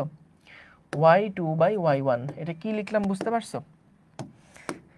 যেহেতু স্মল এল এর সাথে এদের সম্পর্ক সমানুপাতিক, তাই উপরে উপরে লিখলাম, যাদের সাথে ব্যস্তানুপাতিক তাদেরকে নিচে নিচে লিখলাম। তাহলে দেখো, আমরা এখান থেকে এই যে 10 সেন্টিমিটার লম্বা এবং 0.5 সেন্টিমিটার ব্যাসার্ধ বিশিষ্ট, সো দুইটারই কিন্তু দেখো আদি দৈর্ঘ্য এবং দুইটারই কিন্তু ব্যাসার্ধের পরিমাণটা সেম। তাহলে এল এল কাটাকাটি, এ এ কাটাকাটি, ঠিক আছে। এবং f1/f2 দুইটারও কিন্তু প্রযুক্ত বলও কি ছিল? সেম ছিল। এখন বলছে যদি লোহার ইয়ংয়ের গুণাঙ্ক তামার দ্বিগুণ হয়, এই যে L2 হচ্ছে লোহার গুণাঙ্কটা, সেইটা যদি তামার দ্বিগুণ হয়, অর্থাৎ y2 এর মান যদি হয় তামার দ্বিগুণ, তাহলে y2/y1 মানে হচ্ছে 2, তাহলে স্মল l1/l2 এটা সমান সমান হবে 2। তাহলে 2:1 বা 1:2 এটা হচ্ছে আমাদের উত্তর। কারণ আমাদের লোহা আর তামা হয়তোবা বলছিল, লোহা ইস্টু তামা হয়তোবা বলছিল, এটা প্রশ্নের মধ্যে মিসিং আছে। যাই হোক, আমাদের তো আর অপশন নাই, এটাই দেওয়া লাগবে তাহলে। ঠিক আছে, চলো পরের প্রবলেমে চলে যাই। 1 মিটার একটা তারের দৈর্ঘ্য 0.01 মিটার বৃদ্ধি পেলে তারটার অনুদৈর্ঘ্য বিকৃতি কত হবে? সো দেখো, 0.01 মিটার বৃদ্ধি পাইছে, এটা হলো বৃদ্ধি বাই আদি দৈর্ঘ্য, তাহলে অনুদৈর্ঘ্য বিকৃতি কত হবে? 0.01 মিটার 0.01 কি হবে? খেয়াল রেখো বিকৃতি কিন্তু দুইটা একই মাত্রার অনুপাত, তাই বিকৃতি একটা মাত্রাহীন রাশি, এটার কিন্তু কোনো একক নাই। এই যে অনেকে ভুলে ডি বলে ফেলছে ভাইয়া, খেয়াল করো বিকৃতি চাইছে, বিকৃতির একক কিন্তু মিটার হয় না। ওকে, বিকৃতির কোনো একক নেই, নিচের কোনটার কোনো মাত্রা নাই, বিকৃতির কিন্তু কোনো মাত্রা নাই। অনেকে ভুলে পীড়ন দাগায় ফেলে, পীড়ন মানে তো বল বাই ক্ষেত্রফল, সেটা তো চাপ, এটার তো একটা আছেই, এটার কিন্তু আমাদের মাত্রা আছেই, কিন্তু বিকৃতির কিন্তু কোনো মাত্রা হবে না। দৈর্ঘ্য বিকৃতির একক কি? দেখো দৈর্ঘ্য বিকৃতির একক কি, দৈর্ঘ্য বিকৃতির একক কি বলো, সবাই বলো। নাই, থ্যাংক ইউ, বিকৃতির কিন্তু কোনো একক হবে না। এরপর দেখো একটা তারের দৈর্ঘ্য 5, প্রস্থচ্ছেদের ক্ষেত্রফল এত, অসহ পীড়ন এত, তারটার অসহ ভর নির্ণয় করো। সূত্র লিখে দিচ্ছি, ম্যাথ করে ফেলবা। অসহ ভর এইটা ডিভাইডেড বাই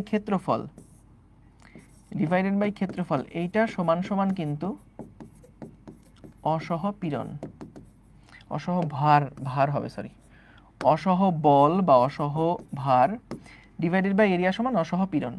আমাদেরকে বলছে অসহ ভর বের করতে, ও কেজিতে বের করতে বলছে, কেজিতে বের করতে বলছে, তাহলে আমরা তো এখান থেকে বল বের করি, অসহ ভর ইন্টু জি, এই যে এম ইন্টু জি সমান সমান এই যে অসহ পীড়ন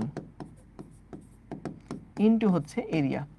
সো অসহ পীড়ন হচ্ছে 2.5 ইন্টু 10⁵, আর এরিয়া হচ্ছে 0.002। তাহলে এটাকে যদি জি দিয়ে ভাগ করে ফেলি তাহলে কিন্তু আমরা অসহ ভর পেয়ে যাব, অসহ ভর পেয়ে যাব। সো ক্যালকুলেশন করে দেখো কত হয়। পরেরটা দেখো, ইয়ং এর গুণাঙ্ক দেওয়া আছে, তারটার দৈর্ঘ্য 25% বৃদ্ধিতে প্রযুক্ত পীড়ন নির্ণয় করো। বলো তো ভাইয়া, 25% বৃদ্ধি, 25% বৃদ্ধি তার মানে স্মল এল সমান সমান হচ্ছে আদি দৈর্ঘ্য প্লাস আদি দৈর্ঘ্যের 25%, এই যে 25% অফ এল এতটুকু বৃদ্ধি পাইছে। তাহলে এখান থেকে আমরা যদি দেখি 1.25 এল, তাহলে আমাদের এটা তো আমাদের টোটাল দৈর্ঘ্য, সরি এটা হচ্ছে আমাদের টোটাল নতুন দৈর্ঘ্য সমান আদি দৈর্ঘ্য প্লাস আদি দৈর্ঘ্যের এত। তাহলে এই 25% অফ এল এটাই কিন্তু আমাদের দৈর্ঘ্য বৃদ্ধি। তাহলে small L by capital L সমান সমান 0.25, অর্থাৎ পার্সেন্ট দেওয়া থাকলে ওটা কিন্তু বিকৃতি দেওয়া আছে, এটা খেয়াল রেখো। ইয়ং এর গুণাঙ্ক বলা আছে, তো ইয়ং এর গুণাঙ্ক into small L by capital এলটাই কিন্তু পীড়ন হবে। তাহলে এই দুইটা রাশিকে গুণ করলেই কাজ হয়ে যাচ্ছে। ঠিক আছে, করে ফেলো। 1 মিলিমিটার স্কয়ার প্রস্থচ্ছেদের ক্ষেত্রফল বিশিষ্ট একটা ইস্পাতের তারের দৈর্ঘ্য 5% বৃদ্ধি করতে কত বল প্রয়োগ করতে হবে? কত বল প্রয়োগ করতে হবে? 1 মিলিমিটার স্কয়ার প্রস্থচ্ছেদের ক্ষেত্রফল বিশিষ্ট একটা ইস্পাতের তারের দৈর্ঘ্য 5% বৃদ্ধি করতে হবে। তার মানে দেখো এরিয়া দেওয়া আছে, ইয়ং এর গুণাঙ্ক দেওয়া আছে, বিকৃতিও দেওয়া আছে, বের করতে পারবো না? অবশ্যই পারবো ইনশাল্লাহ। দেখো এ দেওয়া আছে, small L by capital L বিকৃতি দেওয়া আছে, কত বল প্রয়োগ করতে হবে? y এর মান দেওয়া আছে 2 × 10⁻11। তাহলে আমরা যেটা জানি f বাই a সমান সমান y into small L by capital L. তাহলে এখান থেকে আমরা তোমার হচ্ছে a এর মান তো জানি, তাহলে কত বল প্রয়োগ করতে হবে f এর মান বের করলেই হয়ে যাবে। ডান। কত চাপে এত ঘন সেন্টিমিটার পারদের 2 ঘন সেন্টিমিটার সংকোচন হবে? তাহলে দেখো তো, এই যে small V by capital V এইটার সাথে বি গুণ করলেই আমরা কি এই যে কত চাপে, চাপটা বের করে ফেলতে পারবো না? সো বি এর মান দেওয়া আছে 2.5 ইন্টু 10⁻10, আর আমাদের পরিবর্তন কত হয়েছে, কতটুকু সংকুচিত হবে? 2 ঘন সেন্টিমিটার ডিভাইডেড বাই 1000 ঘন সেন্টিমিটার। ঘন সেন্টিমিটার ঘন সেন্টিমিটার অনুপাত বলে কাটাকাটি হয়ে যাবে। তাহলে এখান থেকে আমরা কিন্তু পি এর মান কত বের করে ফেলতে পারবো। সো 2.5 দুগুণে 5, 3 5 ইন্টু 7, এই যে বি হচ্ছে এটার আনসার আসে, তাই না? দেখো তো বি এইটার আনসার আসে কি না। রাইট। পরেরটাতে যাচ্ছি। দেখো 200 সেন্টিমিটার লম্বা এবং 1 মিলিমিটার স্কয়ার প্রস্থচ্ছেদের ক্ষেত্রফল বিশিষ্ট একটা ইস্পাতের তারের দৈর্ঘ্য 1 মিলিমিটার বৃদ্ধি করতে প্রয়োজনীয় কাজের পরিমাণ কত নির্ণয় করো। সো আমাদের 200 সেন্টিমিটার লম্বা এবং এত, তাহলে কি কি দেওয়া আছে আগে একটু যদি লিখে ফেলি। দেখো ভাইয়া এল দেওয়া আছে যেটা হচ্ছে 2 মিটার, প্রস্থচ্ছেদের ক্ষেত্রফল দেওয়া আছে যেটা হচ্ছে 10⁻⁻⁴ মিটার স্কয়ার, ইস্পাতের তারের দৈর্ঘ্য 10⁻³ মিটার। কাজের পরিমাণ কত বের করতে হবে? ইয়ংয়ের গুণাঙ্ক দেওয়া আছে 2 × 10⁻11 নিউটন পার মিটার স্কোয়ার। তাহলে কাজ বের করতে হবে, তাই না? W সমান half into F into small L ছিল। F যেহেতু দেওয়া নাই, তাহলে Y A small L by capital L into L করতে হবে। খেয়াল করো ভাইয়া, সব কিছু দেওয়া আছে। ওয়াই দেওয়া আছে, তোমার এ দেওয়া আছে, এল দেওয়া আছে, ক্যাপিটাল এল দেওয়া আছে, এল দেওয়া আছে। তাহলে বের করে ফেলবা W এর মান কত হয়, হিসাব করে ফেলবা। পরেরটা, যদি পীড়ন এবং ওয়াই কোনো তারের ইয়ংয়ের গুণাঙ্ক হয়, তবে তারের প্রতি একক আয়তনে সঞ্চিত, আচ্ছা হাফ ইন্টু পীড়ন ইন্টু বিকৃতি। সো আচ্ছা, পীড়ন কত? পীড়ন মানে পি এর কথা, এটা মিসিং হয়ে গেছে। যদি পীড়ন পি এবং ওয়াই কোনো তারের উপাদানের ইয়ংয়ের গুণাঙ্ক হয়, তাহলে একক আয়তনে সঞ্চিত শক্তি ইউ সমান সমান হাফ ইন্টু পীড়ন ইন্টু, আমাদের তো বিকৃতি লিখতে হবে, বিকৃতি লিখতে হবে। তো ভাইয়া বলো তো বিকৃতি সমান কি লেখা যায়? পীড়ন ডিভাইডেড বাই পি যদি লেখো, সরি পীড়ন ডিভাইডেড বাই ইয়ংয়ের গুণাঙ্ক যদি লেখো, তাহলে কিন্তু বিকৃতি পাওয়া যাচ্ছে। কারণ বুঝছো, পীড়ন হচ্ছে পি, এই যে পীড়ন হচ্ছে পি সমান সমান ওয়াই ইন্টু বিকৃতি। তাহলে বিকৃতি সমান হচ্ছে পীড়ন ডিভাইডেড বাই ওয়াই বা পি ডিভাইডেড বাই ওয়াই। তাহলে এখান থেকে আসে ইউ সমান সমান P square divided by 2y। ঠিক আছে, একক আয়তনে সঞ্চিত শক্তি P square divided by 2y, B এর মান পেয়ে গেলাম। তারপরেরটা কি? তারের দৈর্ঘ্য দেওয়া আছে, ব্যাস দেওয়া আছে, দৈর্ঘ্য বরাবর বল প্রয়োগের ফলে তারটার দৈর্ঘ্য 10% বৃদ্ধি পায়। পয়সনের অনুপাত 0.02 হলে এর ব্যাস কতটুকু হ্রাস পাবে? সো তাহলে কি, তারের দৈর্ঘ্য এল দেওয়া আছে, তাই না? 2 মিটার দেওয়া আছে, ব্যাস কত দেওয়া আছে? 5 × 10⁻³ দৈর্ঘ্য বরাবর বল প্রয়োগের ফলে তারের দৈর্ঘ্য এত % বৃদ্ধি পায়, তার মানে small L by capital L হচ্ছে 0.1, পয়সনের অনুপাত হচ্ছে 0.02, ব্যাস কতটুকু হ্রাস পাবে? তাহলে এটা সমান সমান small D by capital D divided by small L by capital L. তাহলে দেখো small D by capital D এটা সমান সমান 0.02 ইন্টু 0.1, তাহলে ব্যাস কতটুকু হ্রাস পাবে? এটা হচ্ছে 0.02 ইন্টু 0.1 ইন্টু ডি হচ্ছে 5 × 10⁻³ কত আসে এটার উত্তর? দেখো তো এইটার উত্তর কত আসে? 0.02 ইন্টু 0.1 ইন্টু 5। ঠিক আছে, এটা তো আসলে এককে প্রকাশ হয়ে গেল। যদি আমরা মিলিমিটার একক যেহেতু দেখো বলছে, সো মিলিমিটার এটা কোন এককে বেরোবে? এটা বেরোবে মিটার এককে। তাহলে এখান থেকে হিসাব করে দেখো মিলিমিটার নাকি মিটার। বি বলছে উত্তর, রাইট, বি হচ্ছে এটার আনসার। এটার আনসার হচ্ছে বি। তারপরে দেখো পয়সনের অনুপাতের ক্ষেত্রে নিম্নের কোন সমীকরণটা সঠিক? -1 এর থেকে বড় এবং হাফের থেকে কিন্তু ছোট বা সমান, হাফের সমান অথবা ছোট। পয়সনের অনুপাতের মাত্রা কি বলতো? পয়সনের অনুপাতের মাত্রা কি? সো পয়সনের অনুপাতের মাত্রা হচ্ছে, পয়সনের অনুপাত কি? উপরেও একটা বিকৃতি, নিচেও একটা বিকৃতি, বিকৃতিতে তো কোনো মাত্রা নাই, তাহলে এটাও কিন্তু হবে কোনোটি নয়। ঠিক আছে, এটাও কিন্তু কি হবে? কোনোটি নয় হবে। ঠিক আছে, গেল, ডান। আমাদের দুইটা অধ্যায় শেষ হলো, একটা হচ্ছে পদার্থের গাঠনিক ধর্ম, একটা হচ্ছে মহাকর্ষ এবং অভিকর্ষ। সো আমাদের আরও দুইটা চ্যাপ্টার বাকি আছে।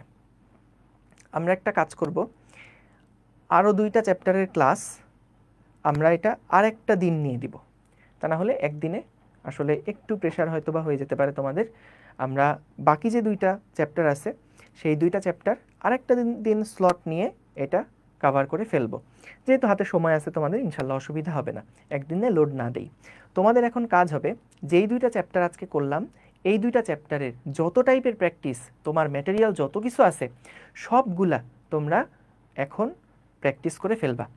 এবং নেক্সট ক্লাস খুব তাড়াতাড়ি, হয়তো কালকে না হলেও পরশু, না হলেও পরের দিন, যে কোনো একটা দিন টাইম দিয়ে দুপুরের দিকে একটা টাইম দিয়ে আমরা ইনশাল্লাহ কভার করে ফেলবো। তো আর দুইটা চ্যাপ্টার আছে, ক্লাস সর্বোচ্চ 1 ঘন্টা 20 মিনিট মতন লাগবে। সো দুইটা একটু বড় চ্যাপ্টার যেহেতু, পর্যাবৃত্ত গতি, আদর্শ গ্যাস, সো ওই দুইটা অধ্যায় আমরা হচ্ছে আরেকটা ক্লাস ইনশাল্লাহ কভার করে ফেলবো। ঠিক আছে, ওকে। সো তোমরা এই দুইটা চ্যাপ্টার প্লিজ, এই দুইটা চ্যাপ্টার যত টাইপের প্রবলেম আছে এই দুইটা অধ্যায়ের সেগুলো কিন্তু প্র্যাকটিস করে ফেলো এবং পরের 2টা অধ্যায়ের যে রিভিশন সেটাও একটু দিয়ে রাখো। ঠিক আছে, তাইলে থ্যাংক ইউ সবাইকে। আসসালামু আলাইকুম, আল্লাহ হাফেজ।